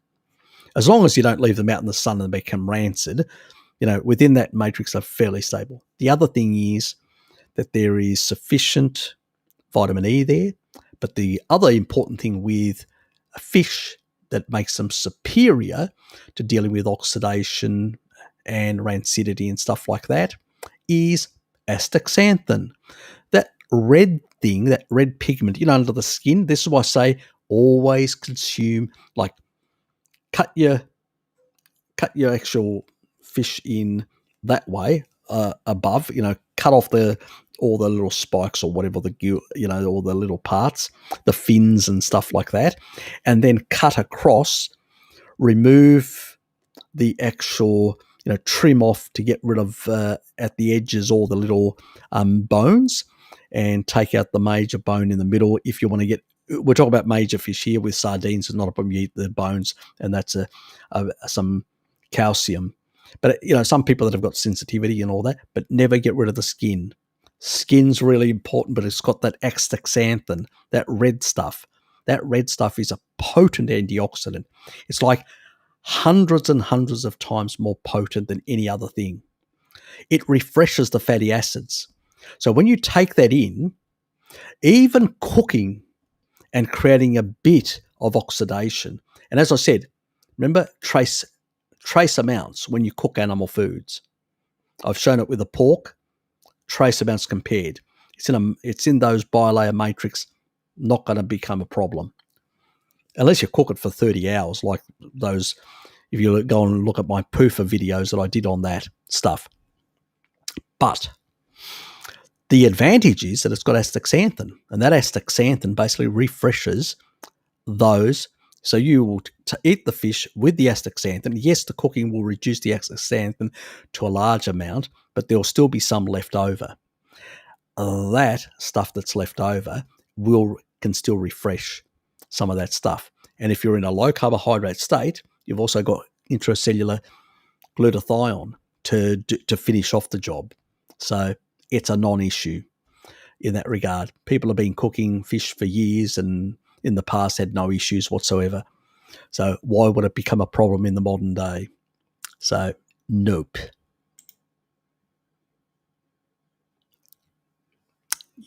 Well, you're still not there, as we've discussed. When you can actually sunbake yourself up to 5 hours like I do, and you are well aware, then you won't have to worry about that, will you, Hello Kitty? No. Ah, DJ Projectus, good to see you, mate.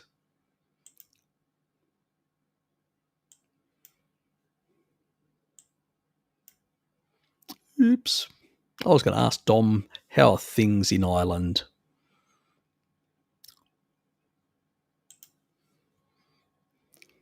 You could always put a comment in, Dom. How are things in Ireland? That was a core thing. Tell me something. Which meats and fats is closest to pork? If one can't have pork for religious reasons. That's a hard one, actually. You got me there. You really got me there. So I suspect you have Muslim faith or Jewish faith. Yes. I'll have to look that up because I don't know the exact composition of the pork. With the other, there are differences in micronutrient differences, fatty acid stuff. There are differences. And those differences in fatty acids in particular affect the deuterium side, and the other stuff affects the micronutrient side. So I'll look it up. I'll have to check to see what the balance. I would say there are certain types of birds that are going to be closer, but I'm not sure which. So, yeah, need to look into that one. That's an interesting one. Look at that. Well, there you go. Harry doesn't know everything, does he? So, yes, I'll have to look that up. You've sort of intrigued me, made me, something that I just don't know off the cuff that I can't answer. Yeah, anyway, it's always something. What are your thoughts on NAC? Look, I know it can be very good for the brain, but am I convinced? Even when you talk about cysteine, I mean, I did that video about homocysteine, and I actually showed clearly when you add more methionine, the body actually generates more cysteine. So am I convinced that we really need to supplement AC? If people have got certain neurological conditions, I mean, even taurine will calm you down. I mean, like even there are a number of enzymatic pathways where cysteine and taurine also are interplaying. So why not use taurine? It's got some benefits, but a carnivore diet will tend to have more taurine, tend to have some of these sort of things that, for the methylation side, it's covered. The calming effect, GABA and stuff like that, some of the others are sort of covering. So do we need, maybe if people have got certain issues, sleep issues, some anxiety issues, a number of other things and whatever, maybe it has some benefit to some extent, some methylation issues and all that. But generally speaking, the carnivore diet will eventually get you there in time. I just noticed Lukey had some videos there for me. I didn't see them.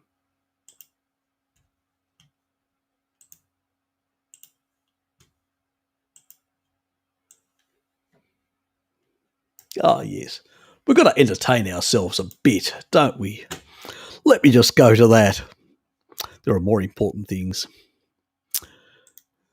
than NAC, and that's comedy.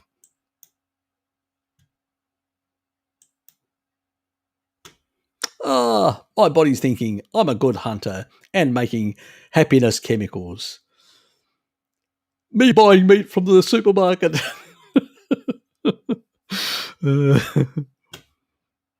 Let that be a lesson to you. Pedophile alkaline diet. Best alkaline meal plan to reduce body acid. Yes. Don't allow the body to actually do it for you. Do not allow the kidneys, the lungs, or any other organ in the body to do their stuff. No, artificially try to modify things. The body does not know best. Please do not listen to the body.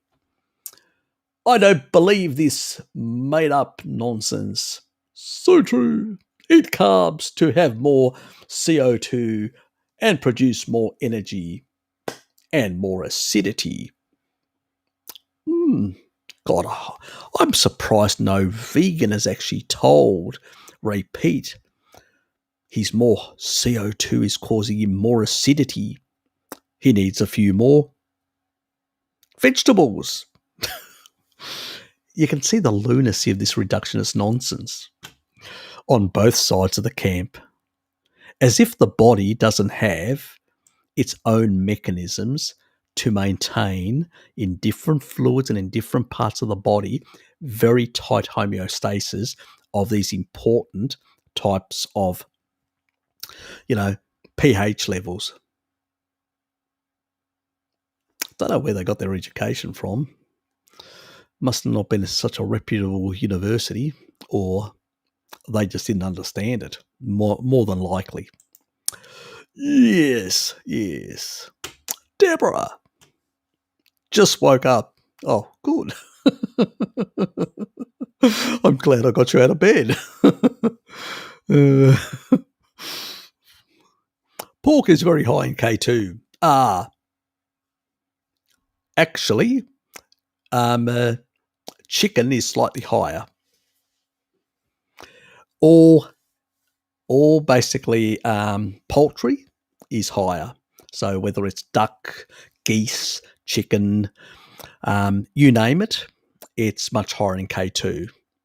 One of the highest sources is emu. Yes, that emu, exactly. Get your boomerang out there and go hunt yourself an emu. Yes.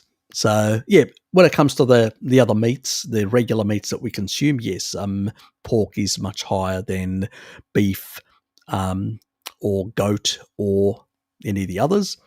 But all the actual birds out there are definitely more K2. Yes, those chicks are definitely K2 loaded. Harry, I'm trying to take milk thistle 500 milligrams per day to try and activate FXR, yes, great enzyme in the liver, and improve loose stools. Should I take it before or after food? This was quite some time ago when I was using it. I think I actually took it with food most of the time. But I think I had it with food, but I would take it before I had the actual meal, but I still took it close to when I had a meal. But I took it just before the meal, probably half an hour before, and then I had the meal. So,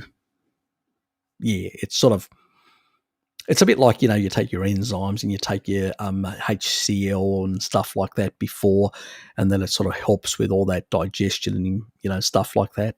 So that was my theory. It's probably bullshit, but that's how I took it. I can't point to any research that can tell you which way to take it in that regard, but that's what I did. So if that's sort of seemed to work for me, but I've gotten zero research that actually can tell me whether it's better or before or after, or half an hour before or 1 hour before or whatever. If you have any research, please email it to me, but I have zero research to basically say when the best time to. And I don't think anybody's told me when the best time or proven to me experimentally when the best time is. So no idea. I don't think we can point to anything. So, yeah, that's what I did half an hour before. But can I say that it actually is the best thing to do? Nope. Or don't know. We just don't know because we don't have any research whatsoever. It seemed to work for me, so that's all I can. An N of 1, basically. Oh, weird. I thought chickens and birds. Yes, they are. They are. Yes. Emu is actually the highest. So if you're an Australian, get out with your fucking boomerang, go out into the the outback, and basically get yourself a kanga. Oh, sorry, get yourself an emu, or mount a kanga and go after an emu. That would be interesting. Please make a video of that as well. We need a few laughs on this channel.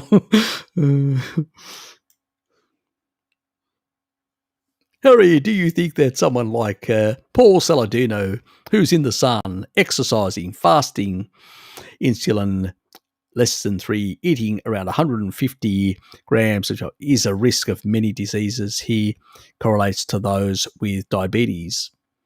Not in the short term, in the long term potentially. Because in the long term, he will damage a lot of his mitochondrial nanomotors. And the more you do that, the less capacity you've got to heal, the less capacity you've got to repair, and the quicker your cells will become senescent, damaged and senescent. So if you can't heal your cells fast enough because you can't produce enough energy from ATP synthase, those cells will become degraded over time, less repairable, and over time they will become more senescent. So you will pay for it in the long run. In the short term, with the good exercise and stuff like that, and with some sun exposure, you get some, not a lot, but you get some deuterium depletion, some extra energy through complex 4. So you can actually get up to 30% extra energy through photonic energy. But ultimately, you will pay. And you see it with athletes. They really fall apart once they're out of the sport and not doing that excessive exercise. So, in the short term, yeah, you're probably, if you've got big muscles as well, that helps because you're repleting glycogen, keeping out of the system, and you're probably running very low grade Randall cycle activation. So you're causing yourself far less of that sort of insulin resistant effect. But that's not the only thing, because you're still putting a lot of deuterium in there, and that deuterium is going to be damaging your nanomotors. So the more damage you do to your nanomotors over time, what does that mean? You can actually then, you can't utilize as much energy. So the Randall cycle becomes activated much easier at a lower threshold. So your less mitochondria, your threshold of tolerance comes down. That's why they pay for it later on. And that's why they get fucked. Yes. So yeah, this is when I've talked to you guys before. When you talk about the Randall cycle, if you're young, you've got good mitochondrial density and bigger muscles to be able to take up the glycogen and more exercise and all that, you can actually run the energy levels, substrates, not into excess levels. And so as a consequence, maybe not even engage the Randall cycle in some cases. So not get all these downstream effects of insulin, high insulin and diabetes and all this, or pre-diabetes. But what is the metabolic water that's being generated in the mitochondria? And what is the downstream long-term effects of that water? Less mitochondrial density, more damaged nanomotors, less ATP synthase, energy production, more senescent cells, damaged cells, and degraded cells over time, you will pay for it in the long run doing that. But in the short term, it all looks good on the surface, while underneath, those nanomotors are being ripped apart, slowly but surely. May take a few years, a decade or so, but he'll get there. Like a lot of the others that did the same nonsense with high deuterium foods, inputs into their diet. So time will definitely prove us right. And unfortunately, Paul, for his adopted nonsense, repeat nonsense, will pay for it. And it's much harder to repair the damage. I can tell you, I've been there. Nope, definitely not. Definitely not, Beyond. Definitely not. Uncle Harry can finish ice cream super quick. Yes, I can. You know me too well. You don't produce enough for me. Okay, I know I'm going to get one of those nasty phone calls. Move on.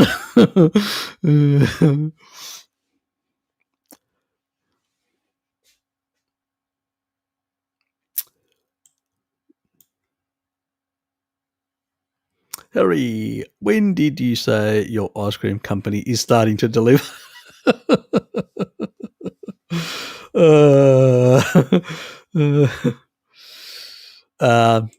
Yeah, I know, but it depends on the actual the animal as well. Yeah, a lot of if it's supermarket pork and supermarket chicken, the chicken will still have more. If it's basically like chicken, and also the thighs have got more. So on balance, it's got more. It depends which parts of the actual meat you actually consume as well. But pork as a totality is slightly less. They're very close, but it's slightly less, and chicken is slightly more. But they're very close. But at the same time, birds are slightly more. And some birds are very much more, which like emu and stuff like that. But yes, I know you've made your point. I look ridiculous, but I still talked about the whole animal, not specific parts of the animal. So if you look up any part of the animal, like on the websites they've got about like pork chops or this or that, they tend to have more of certain things. When you look at the other parts of the animal, they tend to have a different composition. Chicken overall has more, just slightly more.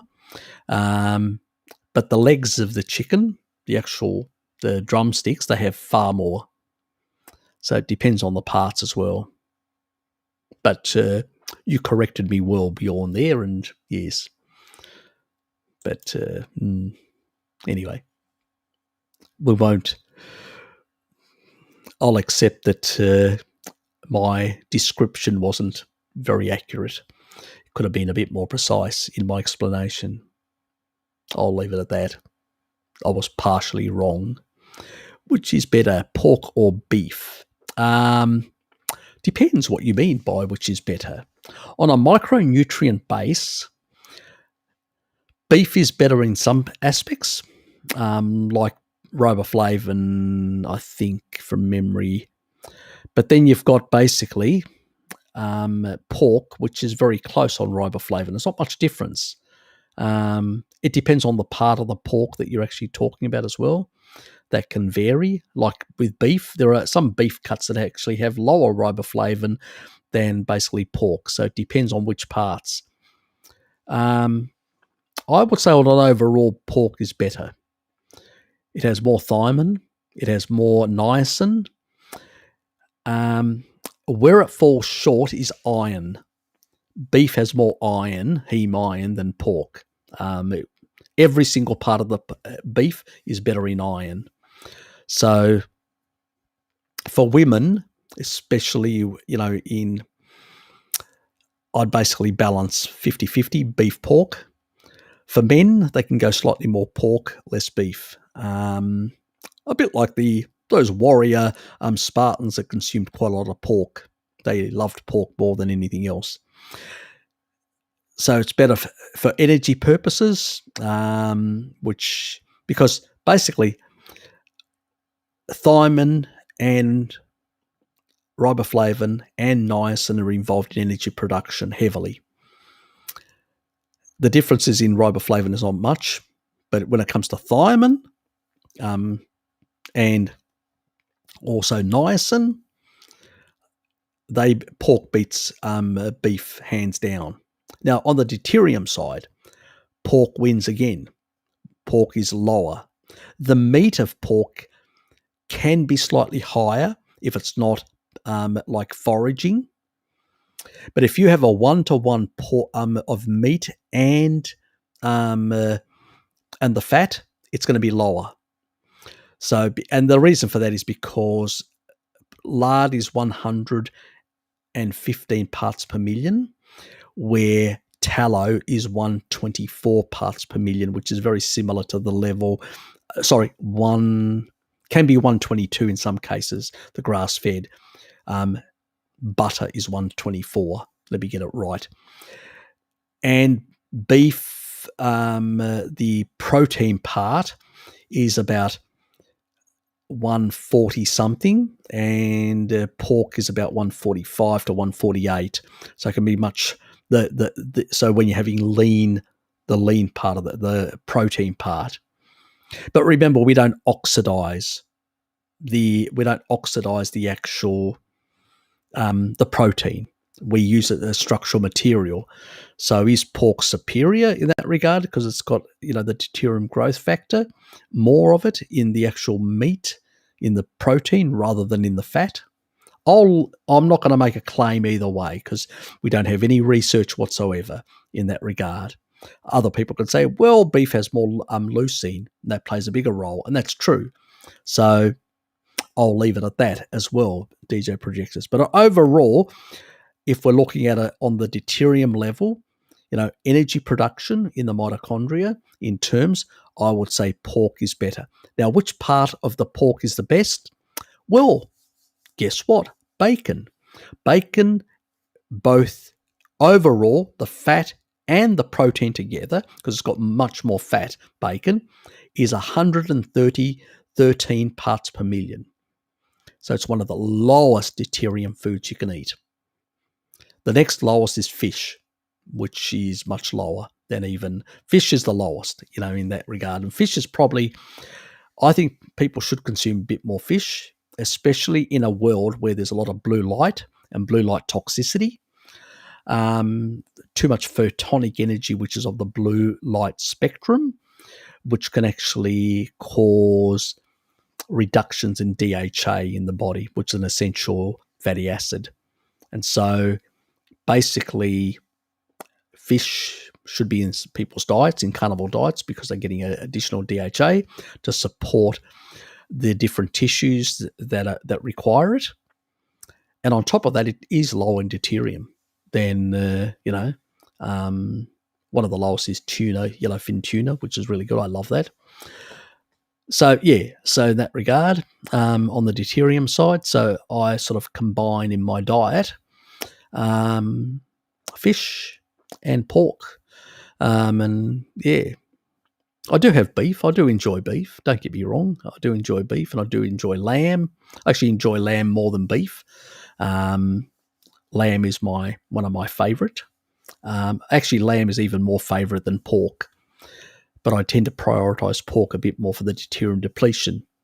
But lamb is much nicer, and it's also lower, just slightly a tad lower in overall deuterium compared to beef, but it's a very minor. Depends on the cut of meat again, so there are variations. But we're talking of splitting hairs, 5 parts per million here or there. That's what we're talking about when it comes to the proteins, and when it comes to the fats. Between all the other animal foods, goat, sheep, beef, horse meat, all these are very similar. It's only pork that's actually much lower in deuterium. So yeah, that's the reasons. I have no idea why. It just is. Maybe because they're monogastric, they have much are more like we are a monogastric. They have much better efficiency at being able to deal with. Let me put it this way. I've looked at monogastric animals. It's something that I haven't actually talked about, but I've actually noticed that monogastrics tend to seem to deplete deuterium much better than ruminants. I think just ruminants basically have always eaten grass. They've got low deuterium sources, like grass is low deuterium. So they take in low deuterium stuff, and they're just not as efficient. We have to be efficient because we were scavengers. We just ate everything. Pigs are the same thing. So have to have this better efficiency in deuterium depletion. And I think it comes from that factor why pigs are. I'm speculating here. It's pure speculation on my part, but I think by looking at deuterium depletion capacity of different monogastrics and things like that, they tend to do much better in terms of deuterium levels in their skin. So unless somebody else can come up with a better theory or hypothesis, to be more precise, theory comes from the word theorem, which is something which is an established truth based on the totality of the evidence that supports that. Yes, so I'd say pork. I know I'm going to be hated by many in the carnivore community, but you know.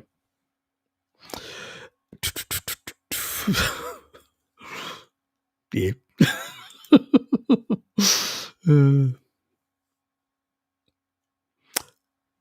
Eat all the meats. Yes. Got to enjoy them all. Yes. Eat more of that fish. Get that extra TMAO. You need it. It's good for you. Make you live longer than a vegan at least. Hello, Kitty. Could you please put your ice cream recipe in the chat?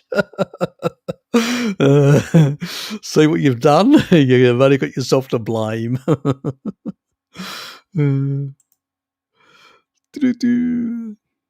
But beef is double the price here. Yeah, look, it varies in different. It's like in the US, for instance, there are only 5 million sheep per. We're talking a population of well over 330 odd million now, the US population, where Australia's got a population of about nearly 25 million, and we've got like 70 odd million, 75, I think, or plus million sheep. We've got shitloads of sheep. We've got more sheep than humans. You know, what do you think the New Zealanders come over here constantly moving over to Australia? It's the sheep they're attracted to. Told you. It's the only reason they fly over here. I think they're asleep now because it's late. I can get away with anything. I'm not going to get any banter from them. Any New Zealanders around? I just noticed I missed a super chat. So far behind.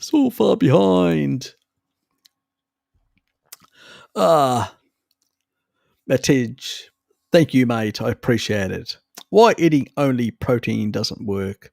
I tried eating chicken fillets for 5 days, and I had less energy each passing day. Have you got low fat stores? If you're lean, well, you need extra fat. It's not going to cut it, you know. We are basically that's why we've got big fat stores compared to, you know, we're designed to eat fat, store it when we don't the excess that we don't use, and then when we don't have access to much fat, we use it, we oxidize it, and we can always access it because we're always in this low grade ketosis because we don't have storable sugar. It's only seasonal. So the most of the time we're always basically using up the energy. So if you eat more fat than you can actually use as energy, you will actually store that fat. And then when you're not eating, you'll oxidize it. You'll use it. It's a wonderful system. Store and use. It's only when you raise insulin, you can't access it anymore. That's when you start getting fat very rapidly and putting on a lot of weight. And also, the meat actually causes satiety, so you don't excessively consume fat anyway. Our ancestors did, but that was for a different reason, because they occasionally come across an animal, and they used to go with a couple of days without any food. So that's basically it. Which is better, Aussie or Kiwi lamb? Do you have to ask? Now, whether you talk about which one is more sexually active, Raymond, that's a different question altogether. You'll have to ask the Kiwi crowd about that. But let's go back to this. You need more fat for energy. You do. Don't fear fat in that regard. So you can't really go. I've actually always said that if you're carrying a bit of fat and you want to cut, like the old bodybuilders used to do, you do high protein to cut. It doesn't feel as good, but it does. You can cut and lose quite a bit of weight. And if you're doing a lot of exercise, then it's a problem, because if you're doing a lot of exercise, there's a rate limiting how much free fatty acid, how much fat you can put into the bloodstream and circulate around the system. So if you're doing a lot of exercise, then you need to actually not only release fats from your fat stores that are going to come through VLDL production out of your liver into the bloodstream, but you need chylomicrons that are going to come out of your gut into the actual, through the lymphatic and then through the thoracic duct, and bring in energy into the system, because your energy requirements go up and your own system can't maintain those levels to the same level, depending on those activities. Then also, what are your fat deposits inside the muscles? Have they been translocated? What happens is, what Steve Finney and Jeff Volker actually, through their research, once they fat adapted athletes over a lot of months, they actually noticed that when they took biopsies of their muscles, that glycogen stores translocated and fat stores relocated from that sort of the outer part away from the filaments to that inner part. So the body was more designed to efficiently, because at the end of the day, the source of energy, which is the dominant energy, that will go through to those mitochondria and then drive that whole system of those three cogs that Bart talks about, right down to the creatine. So that's the sort of system. So it plays a role in this translocation, sort of adaptation to fat adaptation. So if you don't have that and you're doing a lot of exercise, that can create some problems as well. So there can be variations in that regard. But if you're getting enough fat, then you can actually drive up gluconeogenesis much better, because the glycerol backbone of the fat can be used for an additional sugar. It all has to do with, it varies. It's complicated, to say the least. So I would have to take a biopsy from you to know exactly how fat adapted you are, whether that translocation has actually happened sufficiently, what are the transcription factors, how efficient does your body transcript specific enzymes to do these catalytic changes, these processes. Yeah, it's complicated. But I would say if you're lean, you probably weren't getting enough fat. If you're not lean, then there could be basically those adaptation issues.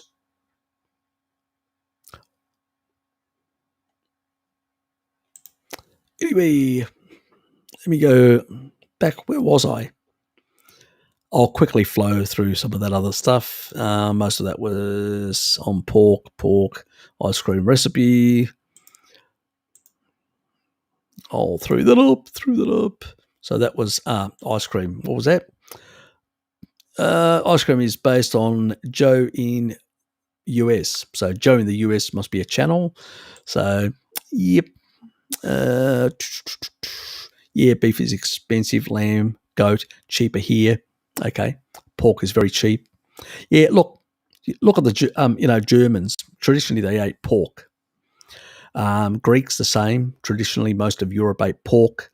They used to have it at the back. The scraps. You feed the scraps of the pork to the pigs, and some birds, some fowl, and lamb and goat, because most of southern Europe is mountainous. Parts of northern Europe are mountainous. Goats and sheep and all that. You go to Iceland, the inner part is all sheep country. So beef, large parts of beef production it's hard in Europe in many places. Australia, it's in northern Australia. When you're looking at, and even in America in the past, it was basically pork, So Porkopolis, Cincinnati, was basically the biggest pork production and lard production in the US. That's what most people cooked in those days in the past, lard. My old man, my father, used to lard with his mother as the eldest twin son. So that's what's still more available.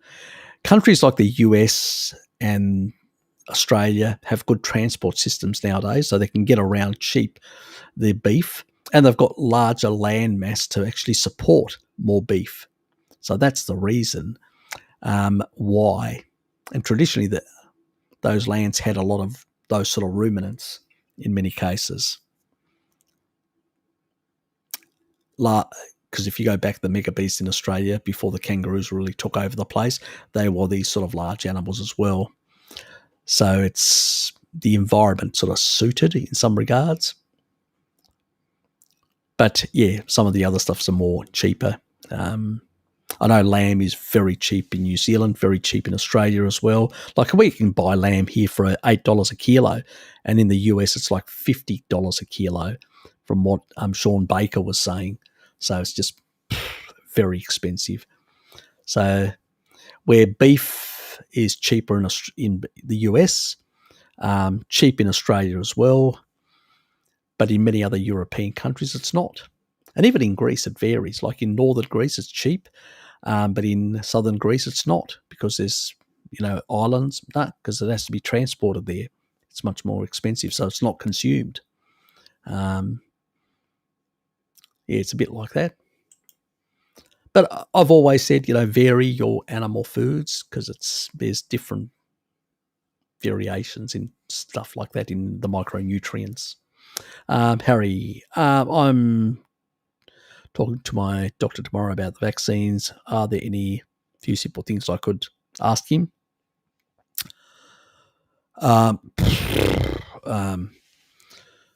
Look, I don't know what your circumstance are, AG. I can't. I've actually made it a policy not to advise anyone on vaccines. So I don't. All I can say is, have you seen my latest video where I actually talked about the oncology information, what oncology doctors are warning their patients of, a lot of side effects and catastrophic side effects up to 2 years. A lot of these issues, side effects, autoimmunity and other things like that, I can't advise you. Sorry, but all I can say is I'm not taking one of these mRNAs or viral vector ones. I'm waiting for Novavax, and I'm only doing that. See, I don't believe in the coronaviruses should be vaccinated, personally. I don't believe that. Coronaviruses are basically respiratory infections. They tend to mutate. They're not like the measles or mumps or that, where you can take a vaccine that's gone through all the testing and you can take it. That's fine. These viruses, when you mass vaccinate like we do with the flu vax. We put it under pressure to mutate, and that's what it's doing. So mass vaccination just creates more variants, more mutations in coronaviruses. The common cold is a coronavirus. The flu virus, influenza is a coronavirus. Middle East respiratory syndrome is a coronavirus. SARS-1 and SARS-2 are both coronaviruses. Vaccinations should have been traditional vaccinations, and they should only have been given to older and vulnerable groups. That means a Novavax style vaccine should have been given to those groups, not the rest of the population. The rest of the population would have done fine with just a bit of additional vitamin D. That's all, just to regulate their immune system and reduce the sort of side effects of the virus. But I don't believe that coronaviruses, all they do is you put evolutionary stress, and most scientists that look at this, when you put evolutionary stress on these specific types of viruses that tend to mutate much easier. Now, obviously, when I first saw SARS-2 and SARS-1, I said these are unusual coronaviruses because they didn't mutate much. Well, SARS-1 didn't hardly ever mutate at all. And so it was much easier to nip it in the bud, and you could have potentially wiped it out completely by vaccinating everyone because it mutated so little. You know, if you got everybody vaccinated at the time, you could have just wiped it out. But SARS-2, on the other hand, seems to be a bit different. And I think that the more we vaccinate, the more likely we're going to do is turn SARS-2, COVID-19, we're going to turn that into a regular seasonal flu type virus. That's my personal opinion. And I believe that looking at the evidence of past evolutionary pressures on coronaviruses, that's exactly what's happened. Now, somebody is going to turn around and say, you're a hypocrite, Harry. You vaccinate for the flu vax every year. Isn't that doing the same thing? Yes, it is. But so are a whole lot of other cockwombles out there. And they're actually mutating it so much that my template will be out of date when it hits me. So all I'm doing is just basically updating my template, because all those other fuckwits out there basically, speeding up the mutations. And so the last time I had the flu was so long ago, if it hits me again when it's mutated quite a bit, it's probably going to kill me, potentially, or make me very sick. And so I only update myself because everybody else is actually putting evolutionary pressure on it and changing it quite a bit. And I don't do it every year. I do it every second year or whatever. Why? Just to keep my template up to date so I don't get it as severe. So the difference between the new strain, new variants that emerge, that's the only thing. You can call me a hypocrite, I don't give a shit. But I'll tell you that's the reason why, because other people are putting evolutionary pressure on to mutate more, and it will end up being different far more over time. So I've got no option. But this time we shouldn't have done this. We should have just given vulnerable groups.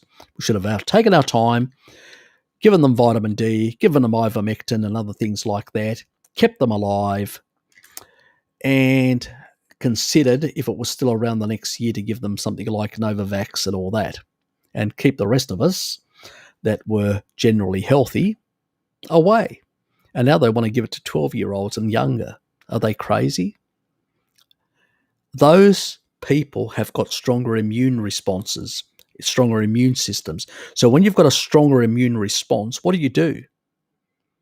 You're actually forcing, in these younger populations that are being vaccinated, you're forcing the virus to mutate. In a person that's weaker, that it sort of still can linger on, you prevent the cytokine storm with vitamin D, and you acquire a certain immunity, but you're not putting enough stress on the actual disease to basically force it to mutate, because it still can infect. It's only when you basically do that. But this is what we're doing. We're forcing quicker, faster mutations from what I can see. This is why we're seeing highly vaccinated populations like in Israel and elsewhere actually having these bigger effects. Early on, I thought that it was a good idea because I thought that it was more like SARS-1, less likely to mutate, you could take it out. The more it's going along, it seems that it's not like the common cold or the flu, but if we continue with these sort of policies, we'll probably end up turning it into something like that in the long run, where it mutates much more. And then it's with us forever, pretty much. Yes. So, yeah, look, I can only say, vitamin D, low dose aspirin, and good luck to you. I don't have any other things in the toolkit. And keep the vitamin D up, good vitamin D status for the next couple of years. So, because we know that there are, based on certain genetics of certain people, I don't know your genetics, you're playing Russian roulette, but then you have to balance between your income, your family, the ability to earn an income to support your family, all these things. I know it's not a good place to be. And I can't give you any real solutions for that because I'm hamstrung. The world's a funny place, and I'm not setting policy. I feel for you, mate. Yeah. Good luck to you, basically.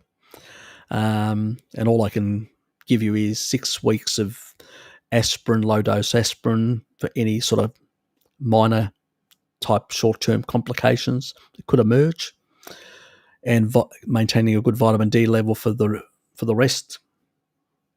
But yeah, not many good options, unfortunately. So, and the only reason I'm, doing the Novavax isn't because I do believe in it, but every other cockwomble is basically out there jabbing themselves. And the only way I'm going to get my ability to basically be able to travel is if I do it myself, and I'm going to take the least risky pathway, basically. Not everybody's in the same situation, so it's a hard one. So I can't give you an absolute advice. I can only give you some options of how to protect yourself and say good luck to you, is that where you are? So you'll be able to access Woolies then, because it was about the Woolies thing earlier. Yes. San Victoria's. Yeah, I think the parts per million of that are similar to San Pellegrino. Similar. 148. I think it's 148. There's one that's 149, but I can't remember which. Yeah, so it's about similar. But the other one, the French one, yes, Vive la France, is much better by 5 parts, by 3 parts or 4 parts per million. Get it right.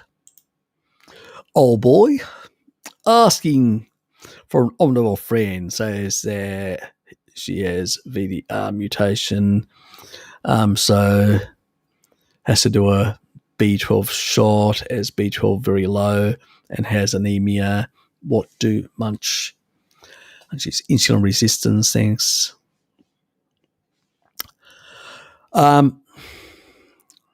Yeah. Look, send me an email with a bit of extra information. I know about the mutation. But I usually encourage people to consume like seafood, crustaceans and all that. They're very high in B12. So to really ramp up, I don't like people taking B12 shots, to be honest. They're not part of a food. There are other important micronutrients that are cofactors and play an important role. And food is way better in the way it actually gets bound. You can actually get really high doses through a number of crustaceans like mussels and oysters and things like that. So, I mean, mussels are very cheap. They give you a wide variety of minerals, which are really good in that regard. So I do encourage people to go that way more than anything else. I do also encourage people to improve their stomach acidity and functioning with taurine. I've talked about taurine profusely. That stomach video, do check that out, Deborah. My stomach video, the importance of taurine to improve acidity of the stomach and good functioning of the stomach. So to improve the absorption of these minerals and important things that micronutrients that the body needs, and also other things. So yeah, that's can you try and get them to give up, because insulin resistance does play a role here as well. Because when you're insulin resistant, you're not taking in some of these lipids, which are very important to basically, they're not only bringing in energy, they're bringing in micronutrients. So, so basically if you want to get inside the cell B12 and get all these other things inside the cell, you got to basically not be insulin resistant. This is why people with insulin resistant start getting deficiencies and exacerbation of all sorts of problems. Can you encourage you to try and actually make a few changes to a diet? Take a bit of, taurine as well. Remember the blood pressure thing, very careful. So she'd have to adjust her blood pressure meds. But I would definitely get her up to 5 grams of taurine to really help in that regard. It also will actually lower the blood sugar levels, taurine, and actually improve some of the insulin resistance as well. Also improve the oxidative stress. So it does a lot of things.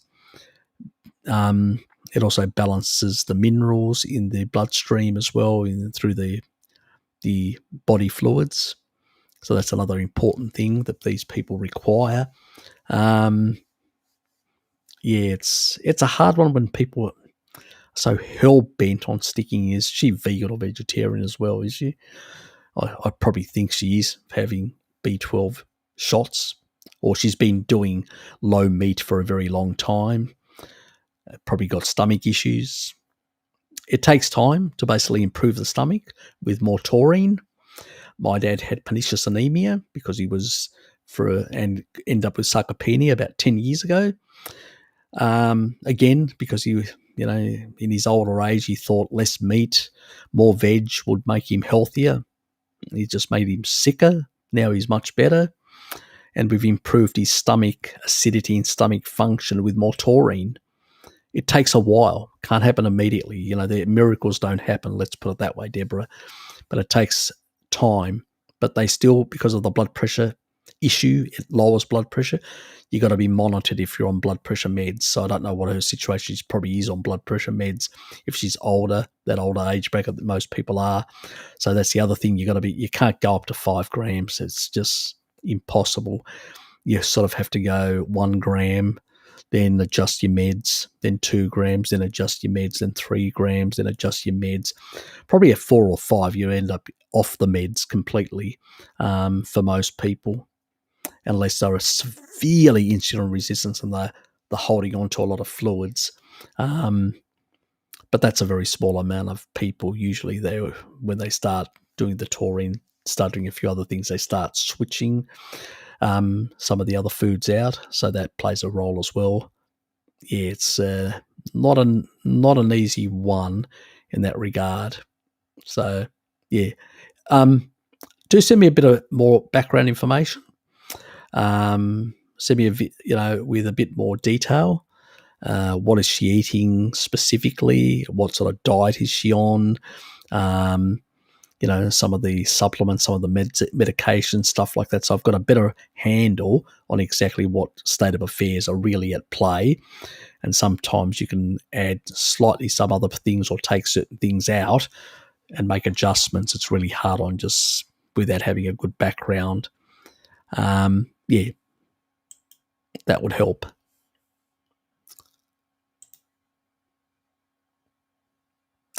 You're giving away our secrets.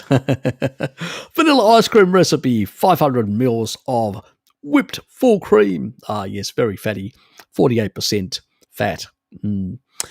And 4 tablespoons of erythritol, 3 teaspoons of vanilla extract, and 1 tablespoon of protein powder. Powder, you mean? Get it right. Blend together and put in freezer at least 5 hours. Take out half hour before serve. Exactly. Which is usually 30 minutes before. And what I do is I go away and do something else because I'll be trying to get to it once it's out of the fridge. Yes. Can't control myself. So I have to walk away, go and do something else, and then I come back half an hour later, and then it's on for young and old. Oh, yes. Let's move on. I really like the San Pellegrino, but too expensive. Yes, it is.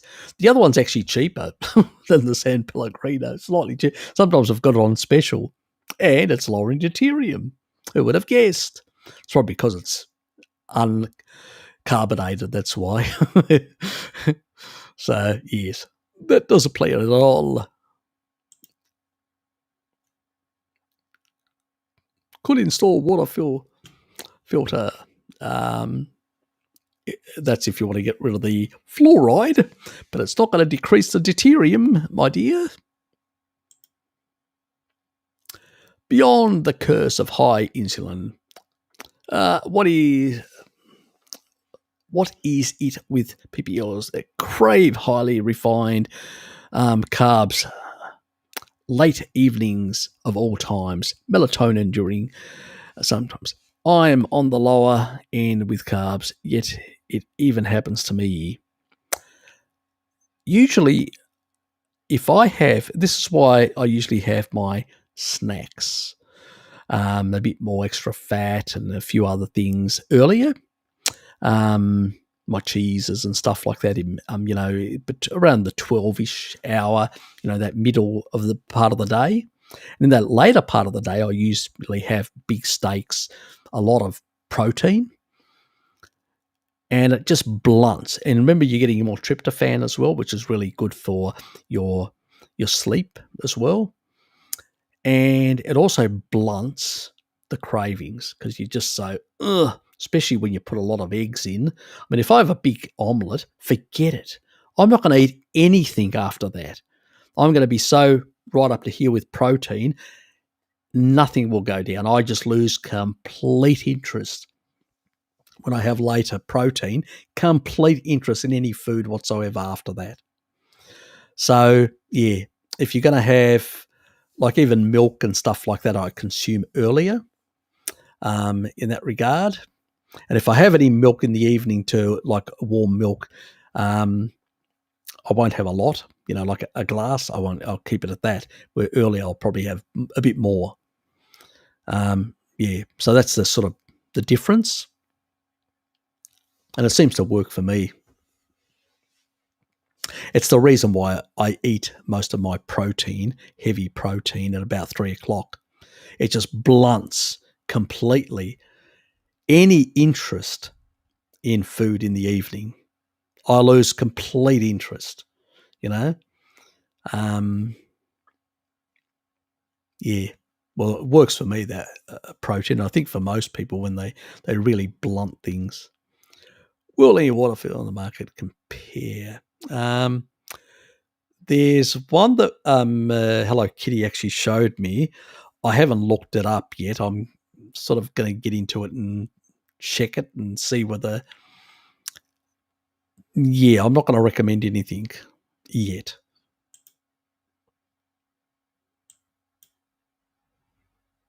Yep. I am looking at that one that I did take a snapshot of that, so I will look into it. But yeah,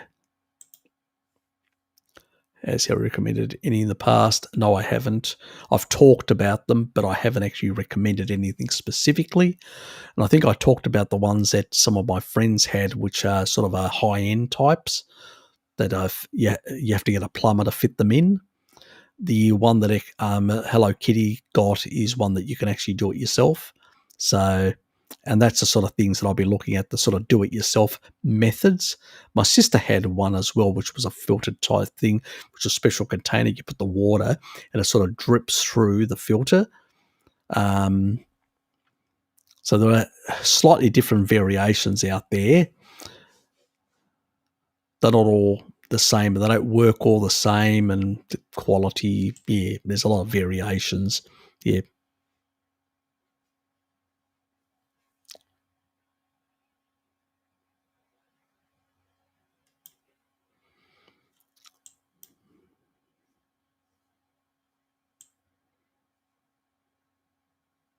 Yes, you did. And I'm still looking at it. Just to do a comparison, I want to do a comparison with some of the other stuff that's out in the market, sort of price, cost, benefit, sort of balancing things, because, raw milk is even lower in deuterium than those waters. Yes, it is. The funny thing is, in spring, it isn't. It can be as high as those. It can actually go slightly higher. It's the growth factors because of the calving period. Now, it's not massively. It's because remember, still it's just slightly an increase, and I think it may be because of the growth hormone that the cow actually produces more growth hormone. We don't have to worry about the growth hormone. Remember what I said?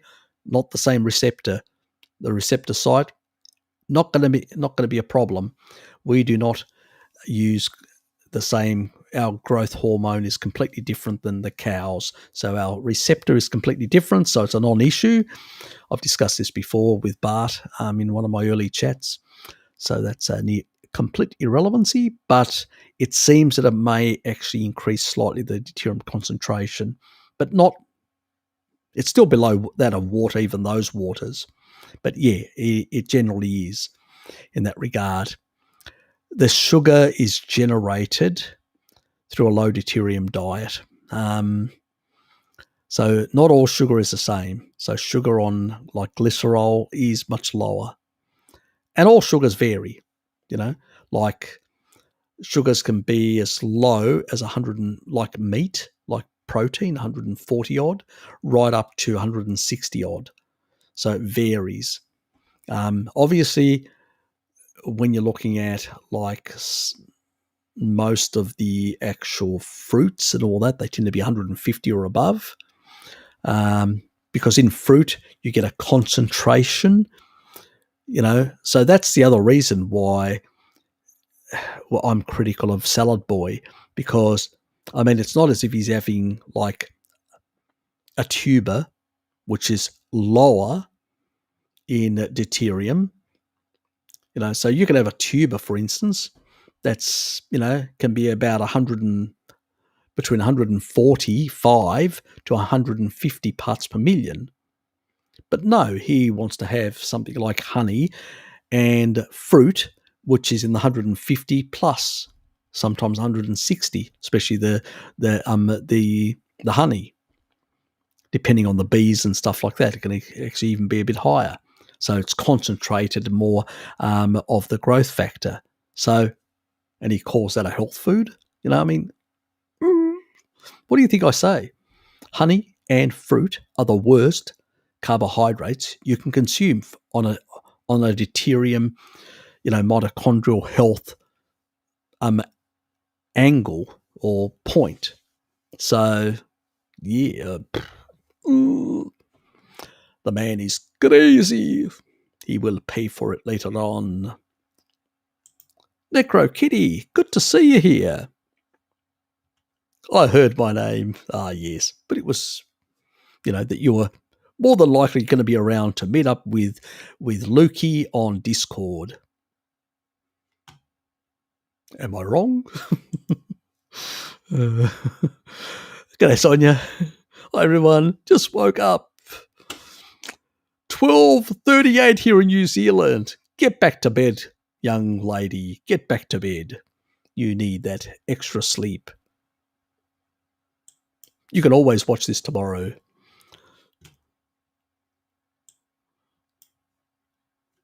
Yes, Bo did hear her name as well.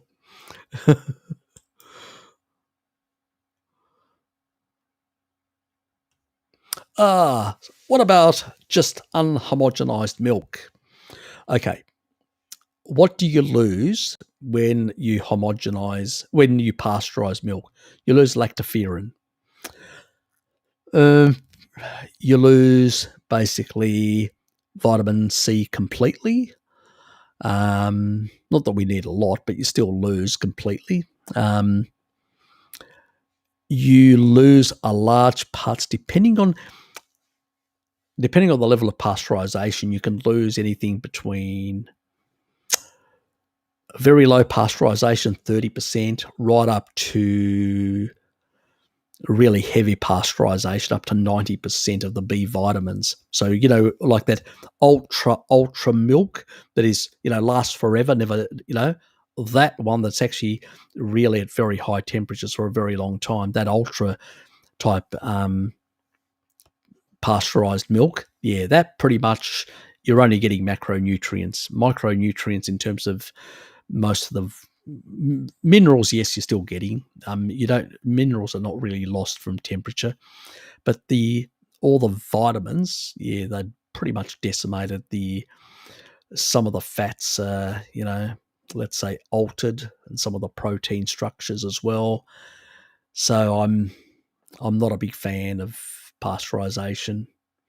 Now, some of the milks that generally there's general commercial stuff tend to have a lower pasteurization heat, so they're not as bad, but you lose a lot. Let's say there are peptides in there that are really important for the immune system and all that, for gut health. You lose a lot of those. You sort of, and you also lose some of the protective elements like the lactoferrin, which is really good for the immune system, and also for binding certain substances, especially people that are still on a mixed diet that are consuming some carbohydrates. The lactoferrin binds the lectins, binds a lot of these things that actually cause problems in the gut. So we lose a lot. We end up basically having a food which is reduced in micronutrients, but reduced in a whole lot of protective factors that that can be so beneficial to our immune system and to the health of our body. So it's the reason why in the past people used to be put out in the sun and be given raw milk, and it was therapeutic for a lot of things. Because it's so rich in components which help the immune system, which are lost due to pasteurization. So, yeah, I mean, these are things that are supposed to basically be given also to the animal to protect the animal when it's born. And we get it. And it works in us as well in this positive way for our immune system. But pasteurization just decimates it. That's why I buy raw milk, as you know. And will continue as long as it's available. Please don't change. Yes. So, anyway, Jonathan, I made it just about wondering, is it feasible to consume 5,000 calories per day minimum on a carnivore diet? That's my maintenance calories. Yes, you can. I mean, there was a guy that actually did an experiment who did a fasting, put themselves into deep ketosis, did 5,000 calories of saturated fat. It was specifically saturated fat, which is important, and I'll explain why soon, and basically lost weight, but kept the insulin very low. Why does that work? Look at a diabetic. Somebody with diabetes 1, they just waste away. They can eat. You can give them tons and tons of calories. Without insulin, they can't store anything.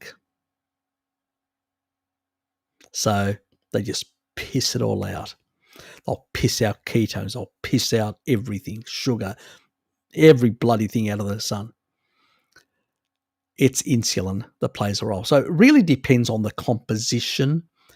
How frequently do you eat? So if you have a big bolus of food, you'll spike insulin, then it will come down for the rest of the day, be quite low, and you'll just be bleeding off all that stored fat that you ate, that you stored the excess, and then for the rest of the 24 hours, you'll just use it. And it's very hard to put on weight under those sort of circumstances. If you're actually on a carnivore diet, you need to put on weight. You either can actually add more dairy or have small amounts of meat with a lot of spiking of additional dairy and throwing in a bit of a leucine supplement. So there are different ways of getting more stuff in for tissue growth in that regard. But it'll be good because you'll be just building up more muscle. Nothing wrong with that. But then again, you'll require far more energy, more muscle, more energy requirements. Your metabolic rate goes up. So it depends what you want to do, Jonathan. If you want a bit of an idea and stuff like that, and some little tips and tricks when it comes to if you're into bodybuilding, I don't know what you're into, just drop me an email.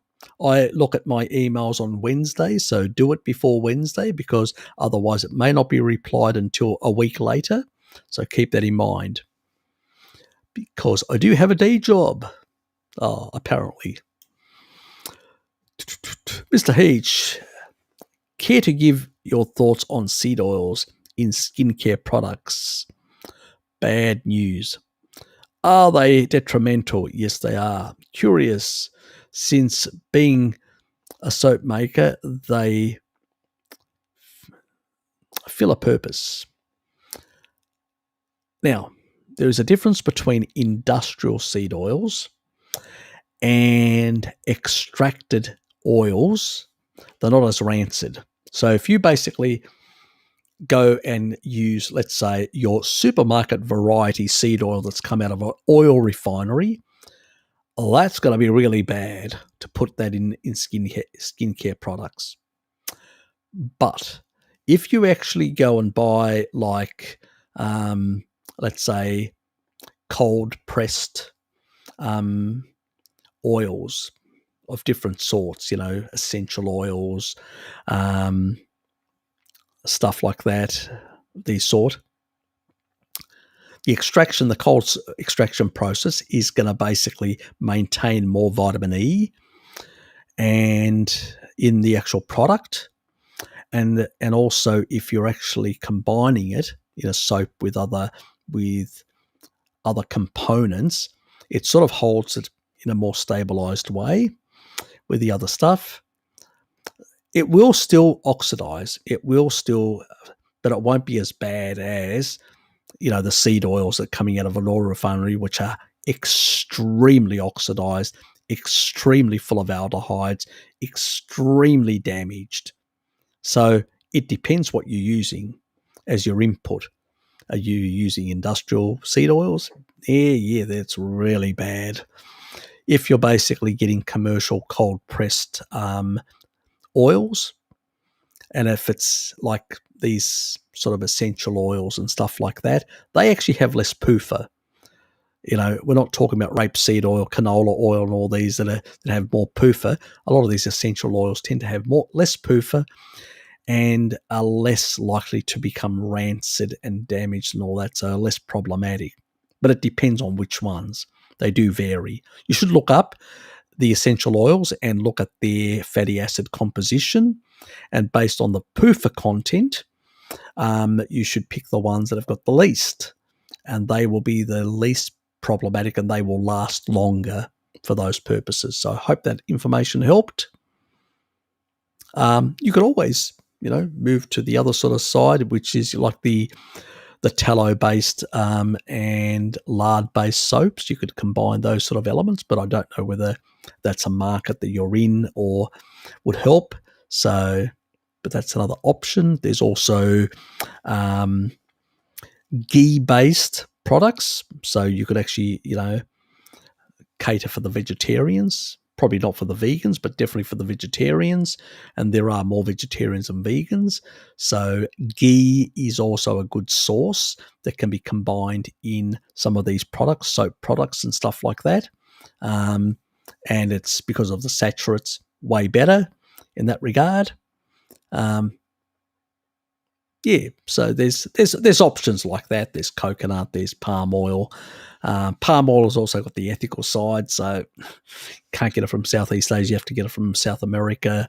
So sometimes that can be problematic, accessing it. Coconut oil seems to be easier to access. So there's a lot of different things in that regard. Yeah, but the essential oils, you have to look at their fatty acid composition to determine which ones and which ones not to use in that regard. Anyway, Harry, the sun here in Queensland burns through enamel, let alone skin. Oh, bullshit, Lemmy. In Tasmania, the sun is more intense because in our summer, the axis of the earth, our rays here are much stronger than the tropics. I can stay in the tropics for more hours without burning compared to Tasmania. So, nope. And I've been in the tropics anyway. And and I've been in Queensland as well. So, yes, depends on what I used to burn very easily in the past. Don't much. Very different. So it depends on what your fat-soluble vitamin intake, your niacin intake, and also, and I say people that basically for religious purposes that can't actually consume enough niacin, get yourself a niacin supplement, like 100 milligrams. That will help you in the sun deal with those UV damaging rays. Oh, Jared, good to see you here, mate. I just noticed you. I'll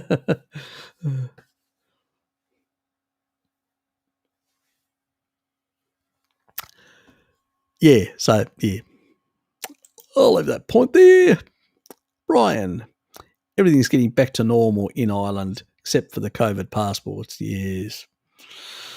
Oh, the wonderful things we've got to look forward to.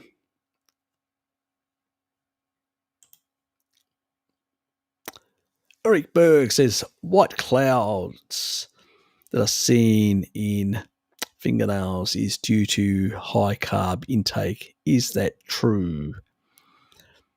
White clouds? Don't know. I know that I actually was showing, how pink mine, you probably can't see it because it's the light. I was showing Hello Kitty how pink my nails are. And in the old days when I was more on a carb diet, they were more white cloudy. So there may be some truth in that. I suspect it's something like peripheral neuropathy or peripheral circulation. So you're not getting good enough circulation in the periphery. Where now on a low carbohydrate keto type diet, I am. And that's why my nails are and I said to Hello Kitty as well that it will take time for her to see that improvement as well, because she's just recently got into the carnivore sort of into our realm. The low carb, she was, yes, consuming carbs, the poor dear, before that. So she's got a bit, some way to go to fix all those problems. But yeah, there probably is some truth in that. Is there any research to sort of back that up? No, but I suspect it has to do with good circulation. When you disengage the Randall cycle being on a low-carb diet, you tend to see improvements in peripheral tissue as well. So yes, there's probably is some truth, but it's really of disengaging the Randall cycle than anything else in that regard, and improving circulation.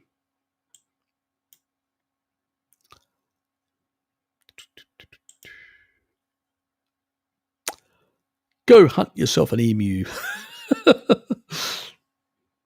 used to be able to buy frozen emu steaks, fillets, in Aldi 15 years ago.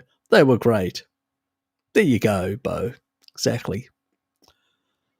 Why aren't they available anymore?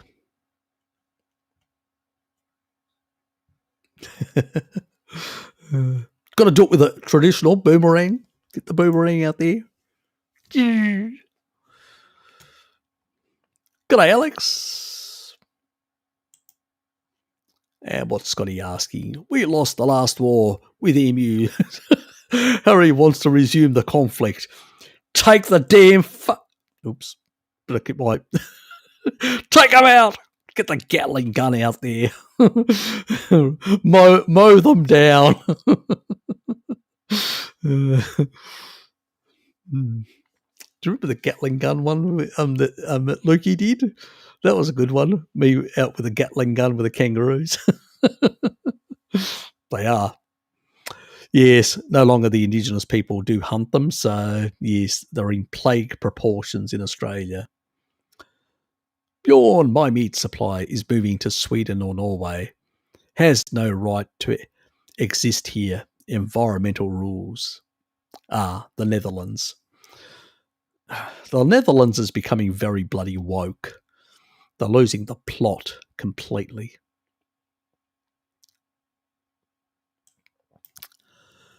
Yes, it's just bloody madness.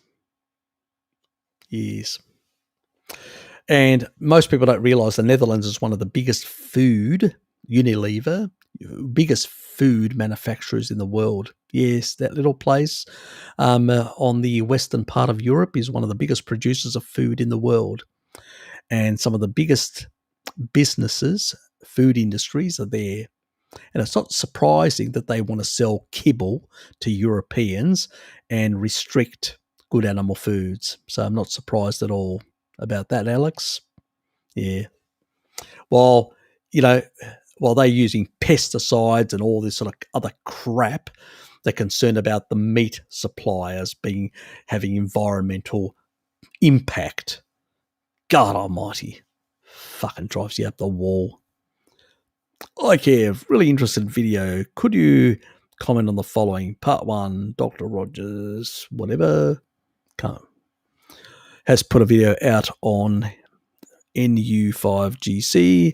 He says after reproductive age that it causes inflammation. He's an idiot, a complete and utter cockwomble. All the research on NEU5GC is all associational, completely and utter associational. And usually when women are beyond the reproductive age, because that's usually the people I've seen a study in that regard, it's another epidemiological study. And it's probably because women at that stage, and this is the sort of view, is that because of bloodletting, that actually seems to have a positive effect for women. But once they lose that, it sort of seems that they actually just become as risk averse as men in that regard. But the reality is when we look at populations that are excessively eating animal foods like the Inuit, the Maasai and all that, there's centenarians amongst them.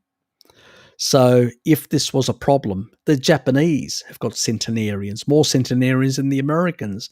And the foods that they eat, like the fish and all that, is very high in these things, like TMAO as well. So if this was a problem, and not an association made up problem, the Japanese should be living less years than the Americans. And the Inuit should have had a word for cancer and cardiovascular disease. They had for neither. They don't have a word for cardiovascular disease. They don't have a word for basically cancer, and neither do the Maasai. So is it accidental? No, because they never suffered these diseases.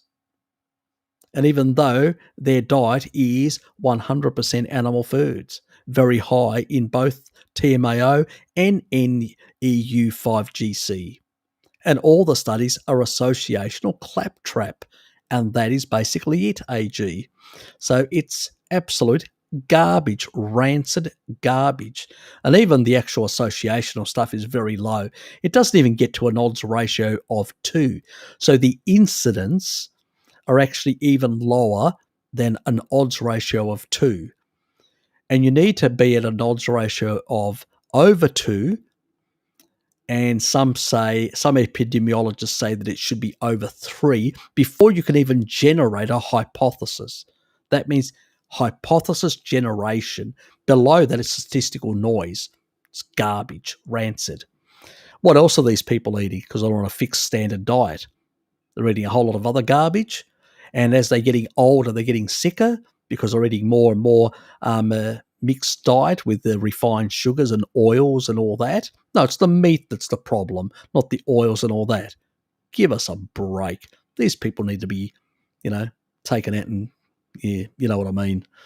Just garbage. Absolute rancid garbage, these misanthropists and their bullshit.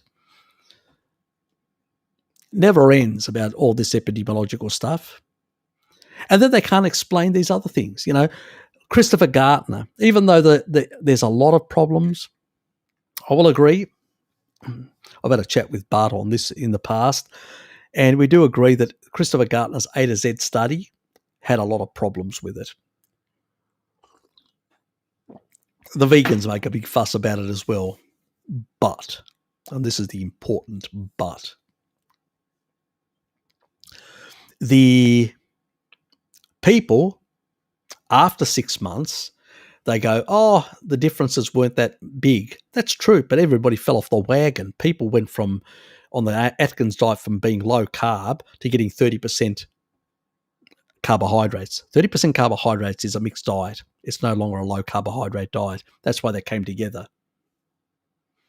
But for the first 6 months when they were sticking to the low carbohydrate diet, the majority of them, massive difference. And also he actually mentioned lower inflammation. And we're talking about a traditional Atkins diet, not the current low carb diet full of veggies and stuff like that. Atkins was bacon and eggs and all you can eat meat platter. It was just meat heavy. This lowered inflammation. He had to admit it on his video. I've talked about it before, the A to Z study, and I've shown it on my live streams. It's going to be one of the myths and falsehood videos, so I'll be covering that soon as an actual little video clip that people can use. Because I talk about it and I sometimes show it, but I have to basically, and I've put it on one of my live streams, I've both the video and stuff like that, the link, but I'll actually do a proper thing so you can refer back to.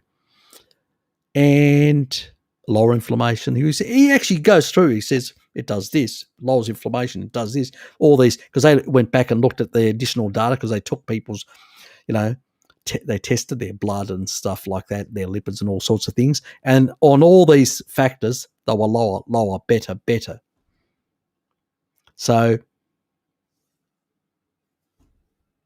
and that was randomized control studies. That was basically people being put on a specific study and at least adhering to it for 6 months in a much more clearer way. They sort of fell off the wagon as they moved towards the end of the year.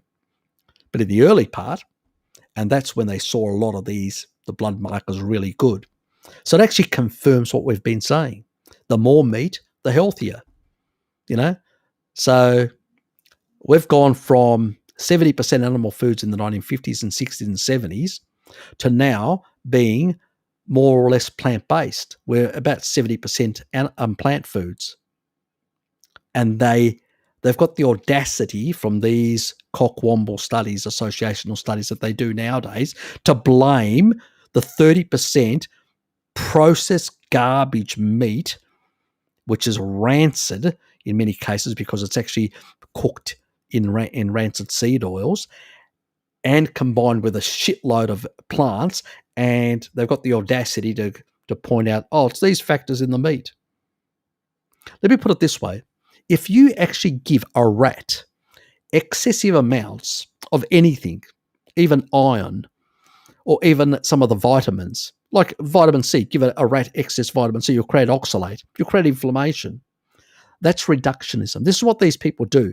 They've done experiments on rats. They've given them massive amounts of this stuff, which you would never. You'd have to eat like a truckload of animal foods to get those levels. And they go, oh, look, if you give the rat this massive amount, which is beyond its physiological ability to cope with it, or its enzymes to cope with it, yeah, obviously, give it a whole lot of poison.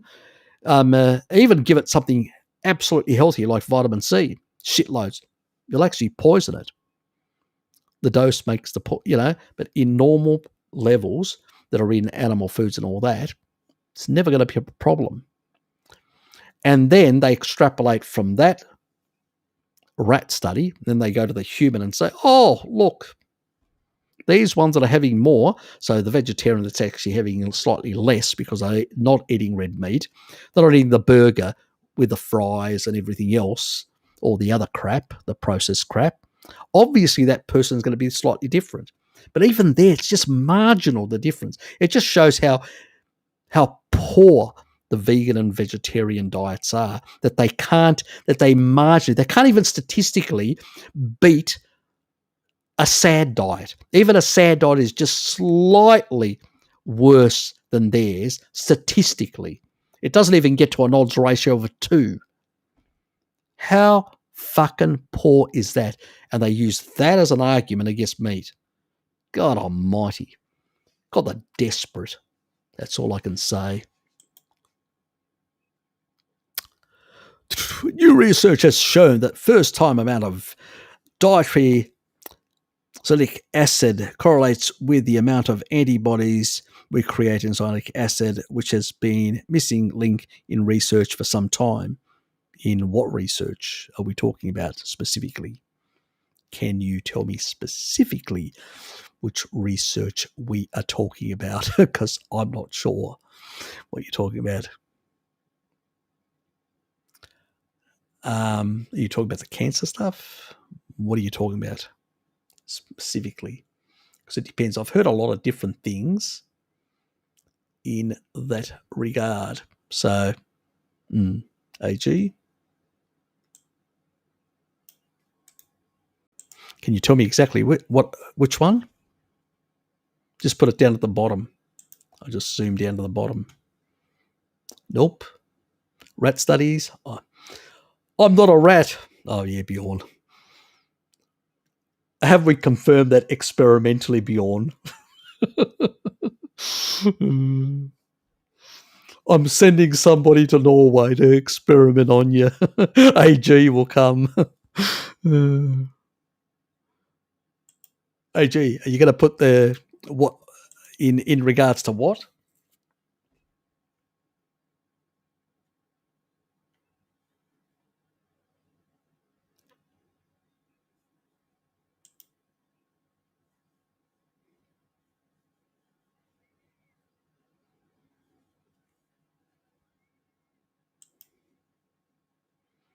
Anyway, look, it's a non-issue. It's really a non-issue. I haven't seen any research to say anything that really has actually in any way, yeah.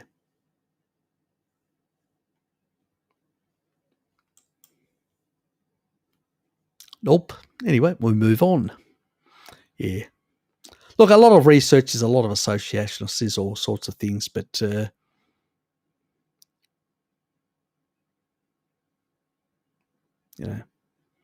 every food reacts.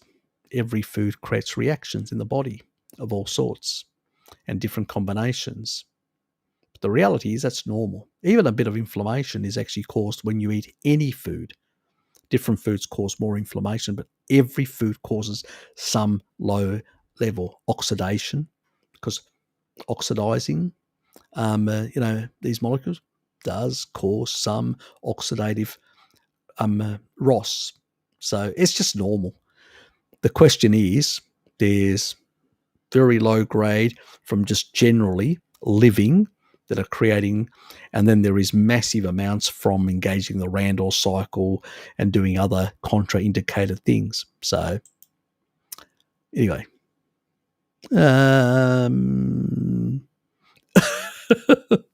Alex, hurry, ice cream is seasonal. Don't forget.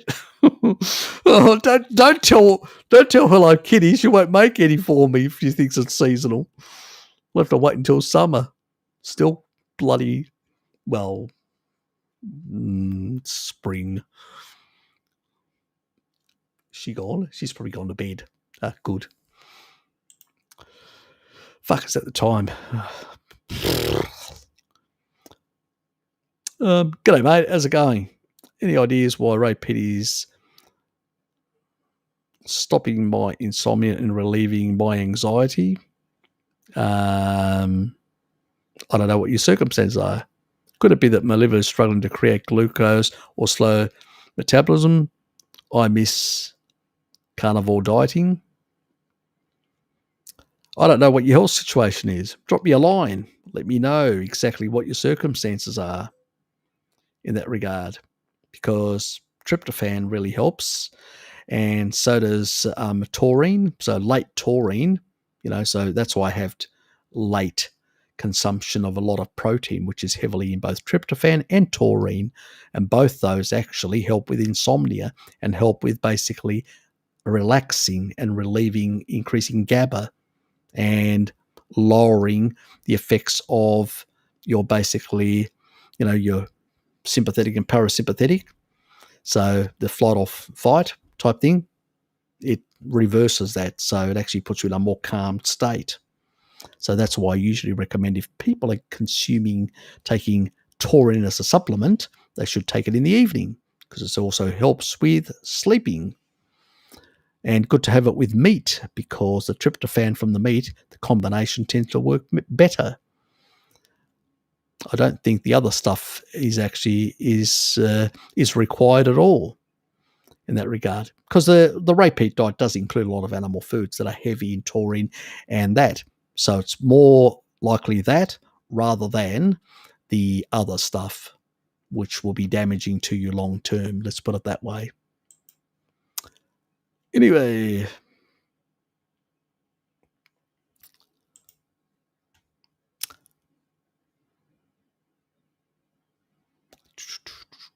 he says that it causes inflammation, vascular damage. Yeah, same bullshit, different day. Just because it's in animal foods. It's all associational data. It is associational data. That's all it is. It's just garbage, rancid. Look, I only have to prove one thing. Our ancestors had high N15 data. That means the N15 data shows that our ancestors had super carnivore states. If these were bad, it should have either died out or adapted after 1 million years of doing that. If we haven't adapted, there's something wrong with evolution, so it's bullshit. It's just an association. It's just another fucking association these people bring up. Oh, so do ice cream sales. Ice cream sales actually associate really, really well with these things, but fail on one of the actual, it's not dose dependent. So one of the Bradford Hill criteria of epidemiology, they fail it because it's not dose dependent. You can't increase or decrease ice creams and see reduced shark attacks. And I suspect if you actually tested a reduction or increase, that means you kept the same foods in the diet that these people are researching and just remove the meat or increase the meat, you would get no differences, which would demonstrate that that's not the problem, but it's the other stuff in with the food of the mixed diet. But they never do these studies, and so we can't actually point out the incorrectness of their epidemiological claptrap. That's the problem.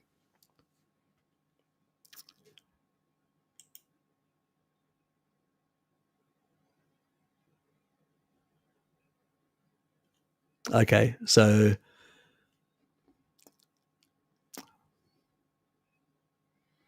you were joking with me? Okay, anyway. Nice fun. I'm trying to help people here.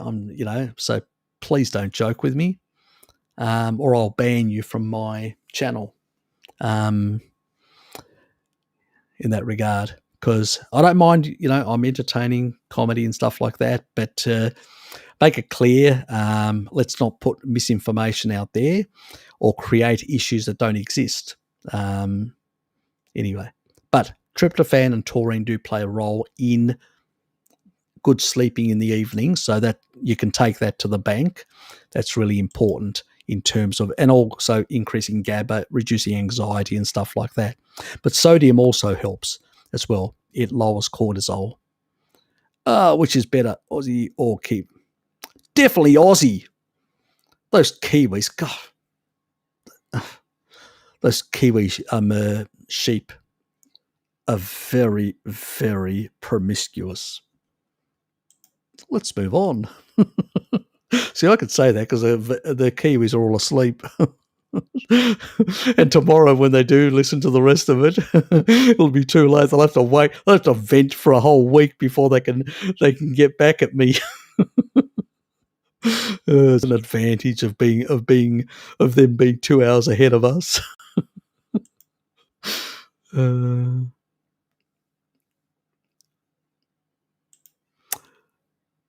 DC.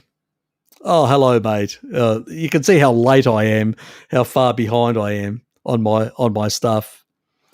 Do you want to discuss on pork in Croatia? Huge between stores bought on pork and the ones you get from time to time from the butchers. Yes. There's not much difference, not a big difference. If you actually look at the video that I did showing foraging pork, the differences weren't massive like people make out to be on the essential fatty acids. They oversaid. I managed to score canned oysters recently. Yes, very nice. Look, I'm lucky I get, fresh oysters down here. 13 oysters for less than €3. That's not too bad at all.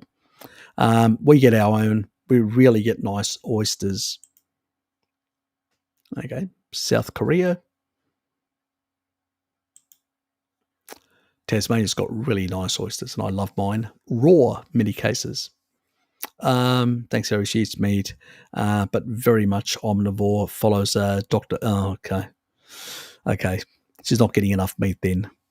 And she's probably eating too much veg, which is probably causing a lot of her issues as well. Yeah. Just, Deborah, send me a bit more information, just, and try and get some information about, what medicine she's on, if she's on any medicines, some details. And then I can, before Wednesday, and then I can basically probably give you a more precise sort of thing. Lukey's back. Good to see you, mate.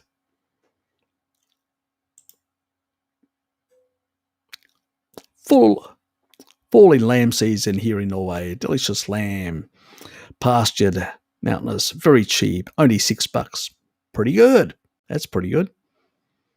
Yes. I think that's similar prices like you get in New Zealand. In New Zealand, I know it's cheaper than Australia, lamb, but just, a couple of dollars, $1 or $2. I mean, sometimes you can get certain cuts of meat down here for $6, but mostly it's around the $8 mark. Sometimes certain cuts are a bit even more expensive. Actually, the butchers, I get them cheaper than the actual supermarket, because most of the supermarket stuff, they bring it in from interstate. I don't know why, since Tassie has got quite a bit of lamb and it's cheaper. So I don't usually buy lamb. I buy it at the butchers, which is much cheaper because it's local in Tasmania. So yes.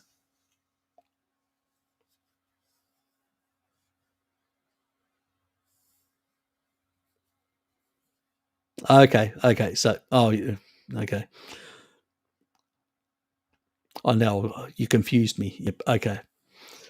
I said I wish I was joking. Okay.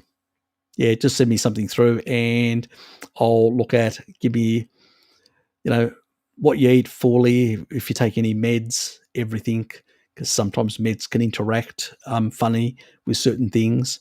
They can actually affect gluconeogenesis. They can affect glycolysis and certain other pathways. That's the problem. Any supplements, because sometimes supplements can actually interfere with those pathways as well, could be causing the problems. Sometimes people come to me and they go, I've been taking this supplement, and I'm going, okay, you're causing those problems. See, some people, carnivores have come to me and said, I take metformin. And I said, do you realize metformin, beyond creating certain deficiencies which they're aware of, and they go, oh yeah, I supplement for this, this and that. But on top of that, they don't realize that it also interferes with gluconeogenesis and also interferes with glycolysis. So not a good thing if you want to be on a keto diet or a low carb diet of any sort. So, yes, dairy's my friend. If I want to gain weight, spike insulin like crazy. Especially whey. Especially whey. Whey. And Jared with his earlier thing. I think he's still there.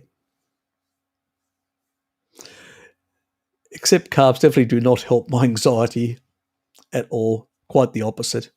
Yeah, look, most people, it doesn't at all help. It can be a crutch because it can be like a psychological crutch, but it doesn't resolve the problem. The problems usually are some sort of derangement of some sort. Sometimes there can be a derangement due to other factors beyond diet.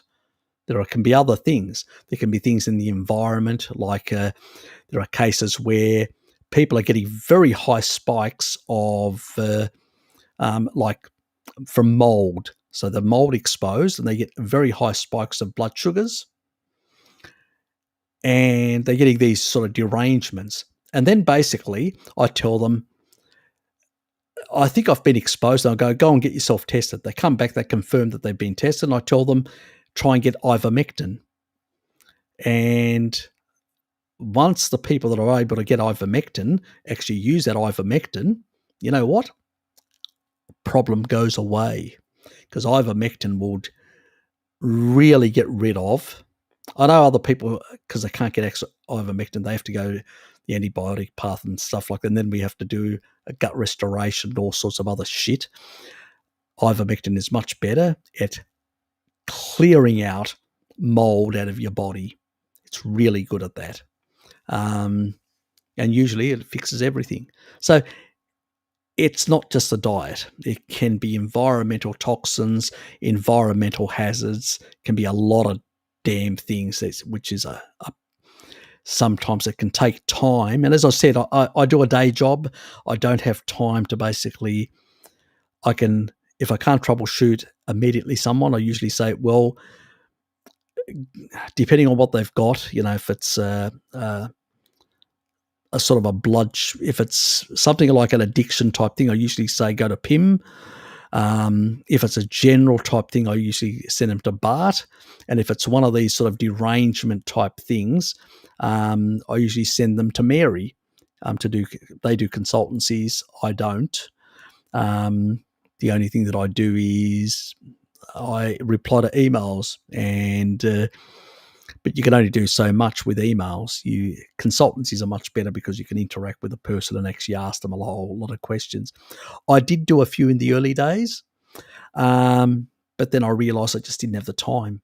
I've got a day job, and I was doing all for free anyway. I wasn't asking for any money, but I just had to cancel them because I just could not keep up, and it started affecting me, stress-wise. There was just too much on my plate. I had to sort of get rid of the stuff. Yep. Anyway, so dairy is definitely good for weight gain, but I'm not sure on the spiking insulin like crazy part. Blood sugar rise is caused by comparative quite gentle, and that is true. It is.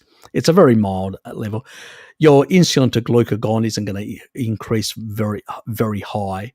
You know, it'll even be lower, like when you actually put, because remember, the Maasai consume milk, and remember, milk has got a lot of branched chain amino acids, and those branched chain amino acids are very anabolic for muscle protein synthesis, that is, but they are not insulinogenic. That means they don't rise insulin beyond a certain point. And you're correct there, Jared. We're still going to have this low level of insulin because of the glucagon tempering, the ratio of 1.3.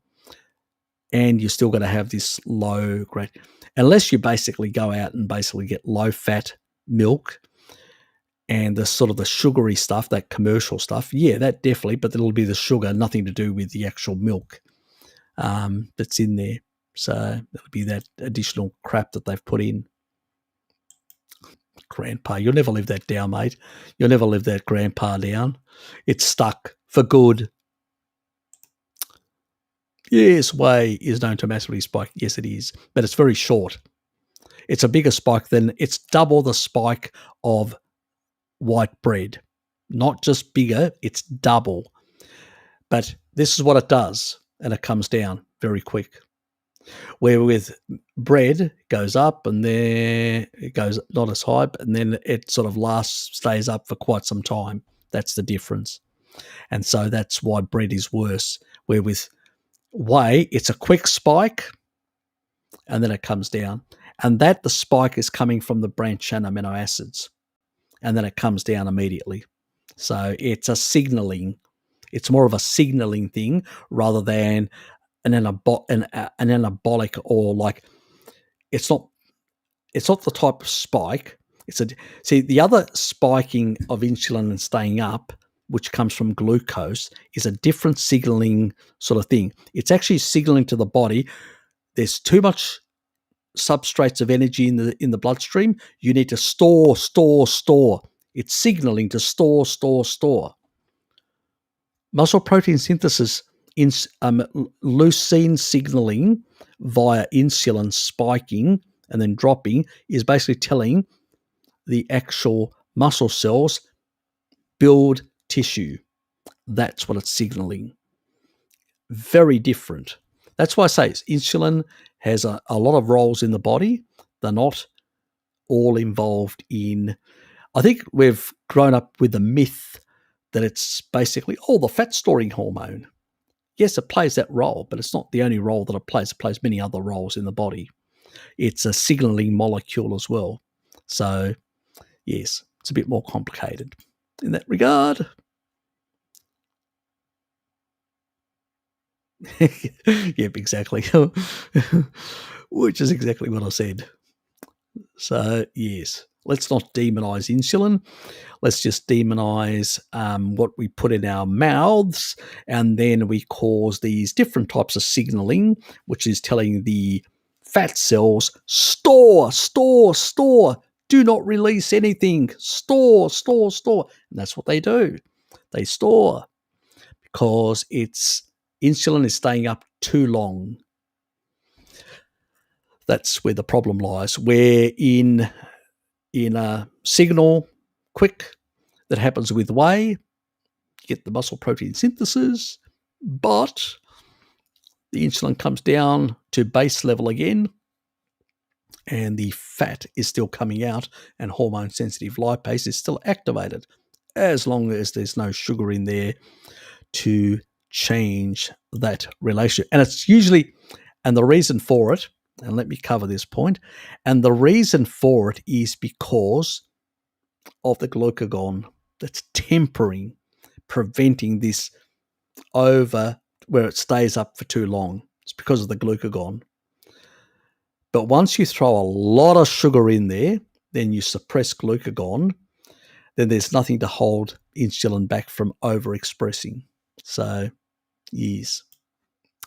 It's the nasty sugar. Already making lard-based soaps. Nice. Always here. Coconut, but need a liquid oil too if you don't want to cook them and make a coarse soap. Okay.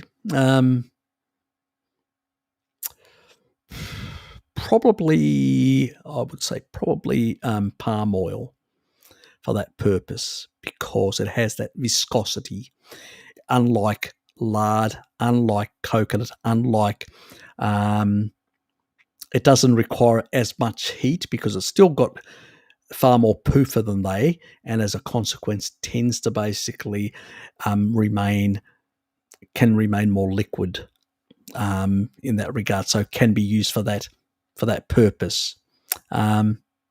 The other one that could actually also play a big role that I've always recommended as well, because of the high, this one actually is actually much more stable, but it's more expensive, and that's avocado oil, because avocado oil doesn't have as much saturates, doesn't have as much PUFA, but it has a lot of monounsaturated. And the monounsaturated in room temperature can still remain liquid. Not in the fridge, but in room temperature. And so, but it's more expensive. And I don't know what because of the characteristics of the smell, flavor, whatever, how they could combine, whether it's suitable, I'm not sure in that regard. But that would be an alternative. The other one would be macadamian, and macadamian oil is also very high in monounsaturates. And the other advantage of macadamian, it's more neutral, but it's again another expensive type. Depends on how much you're using and what your profit margin, your market, your penetration, your clientele, what they're prepared to pay. Depends on all those sort of factors. You know your business better than I do.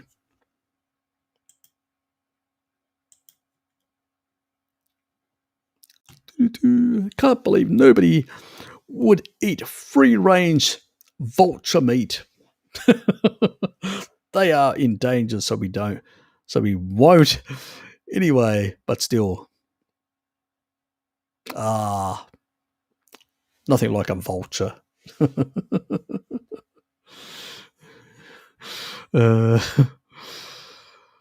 Oh, bloody hell. You know it's nearly 1 o'clock. I need to go to bed. I need to go to bed.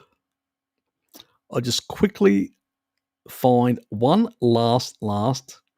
Yes, Garrett. Yes, sorry. Dane Norton, PhD. Yes. That cockwomble. Harry. What was that? Perry is quite possible that I can't quit taking my T4 Hashimoto's for 5 years before getting things under control. I suspect my thyroid is quite damaged. Taurine to repair. Drop me a line, Lukey. We'll talk about it. You're much better than what you were with a carnivore diet and the vitamin D, but if there is damage, tissue damage, we need to basically repair it, and taurine plays a role in a few other things. So drop me a line, and if you want to consult with me, we'll have a chat. So you're a supporter of my channel, a heavy supporter, so I don't mind chatting with you for a while. So let me know, and we'll get together and have a bit of a chat. Yes, the rat studies. Great stuff. Oops. What is this doing?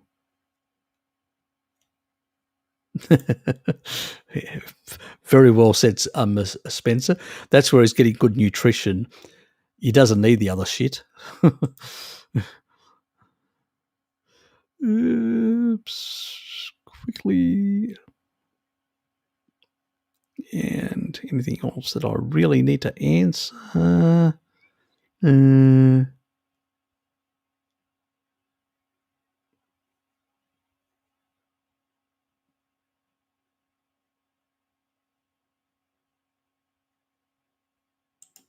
Completely a non-issue. Go and check my chat with Bart. You know, in my playlist, Chat with Bart, one of the earlier ones, I talk about milk and I cover all that sort of stuff. I even talk about how a very small amount can get through I'll leave that. I won't say any more, so you can actually go away and check it out. Give you a motivation. Somebody has to watch some of my videos, my older videos, and that's on Bart's channel, so it helps Bart. Tips seem to recommend Carnivore Plus probiotic strains. Yes, I do, but you also have to fix your stomach. The stomach is the biggest problem because sometimes SIBO is not coming from the colon, but it's actually coming from the mouth down. And stomach acidity is very low. Taurine plays a big role, so you may have to get a bit more meat, salt, and some taurine in there to increase the acidity. So really, really important. I'm going to do a gut restoration shortly. And get into all that sort of stuff and all that. And yep, I think I'm going to pull the plug here because we are getting to the bottom of the thing. You're welcome, mate. Yeah, thanks, guys. I need to get to bed. It's nearly 3 hours and 40 minutes later, and it's 12:42 here in the early hours of the morning, and I should have been in bed a bit earlier than this, about an hour ago, or a bit more than an hour ago. So I was going to be 2.5 hours or 3, but it ended up being a hell of a lot more. Anyway, good to have you here. I will see you all, you lovely people, next week. And I will cover, you're welcome, mate, and I will cover anything sort of else that people want to know. Drop me a line, leave a comment. If you leave comments on this video, as you guys are, tomorrow, I will, was that the last video you did with Bart? No, it's one of the earlier ones. It's one of the first ones that I actually did. There's a whole list of them, which is part 1. He just calls it Harry Serpanos part 1, part 2, part 3, part 4. I don't remember which one it was. You would actually get an insight in my early thinking on watching all those 4.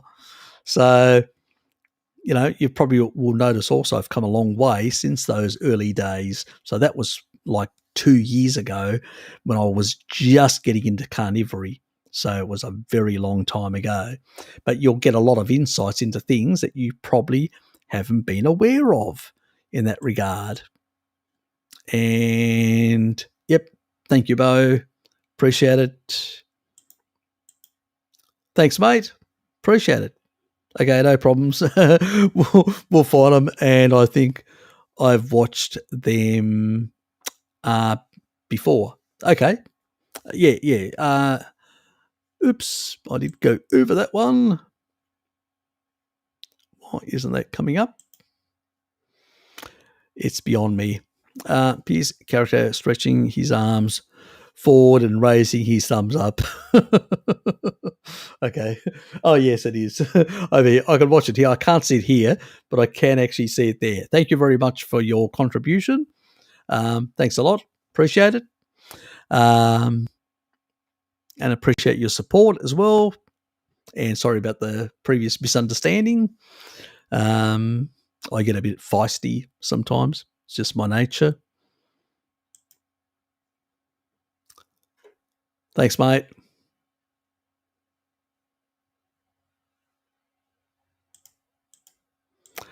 And I am going to get out of here because I need to get into bed and get my beauty sleep. I can't, because I've got basically Hello Kitty. She's basically trying to compete with me on how she can youthify herself and make herself more youthful than yours truly.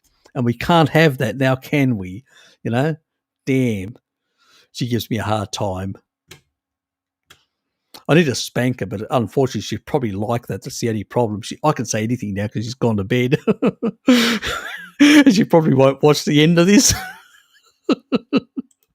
Get away with it. If she does, she'll give me a hard time, I know. Anyway, guys, thanks, Bo. Thanks, guys. Take care, and I will see you lovely people next week. We'll be back to the normal live stream and all that.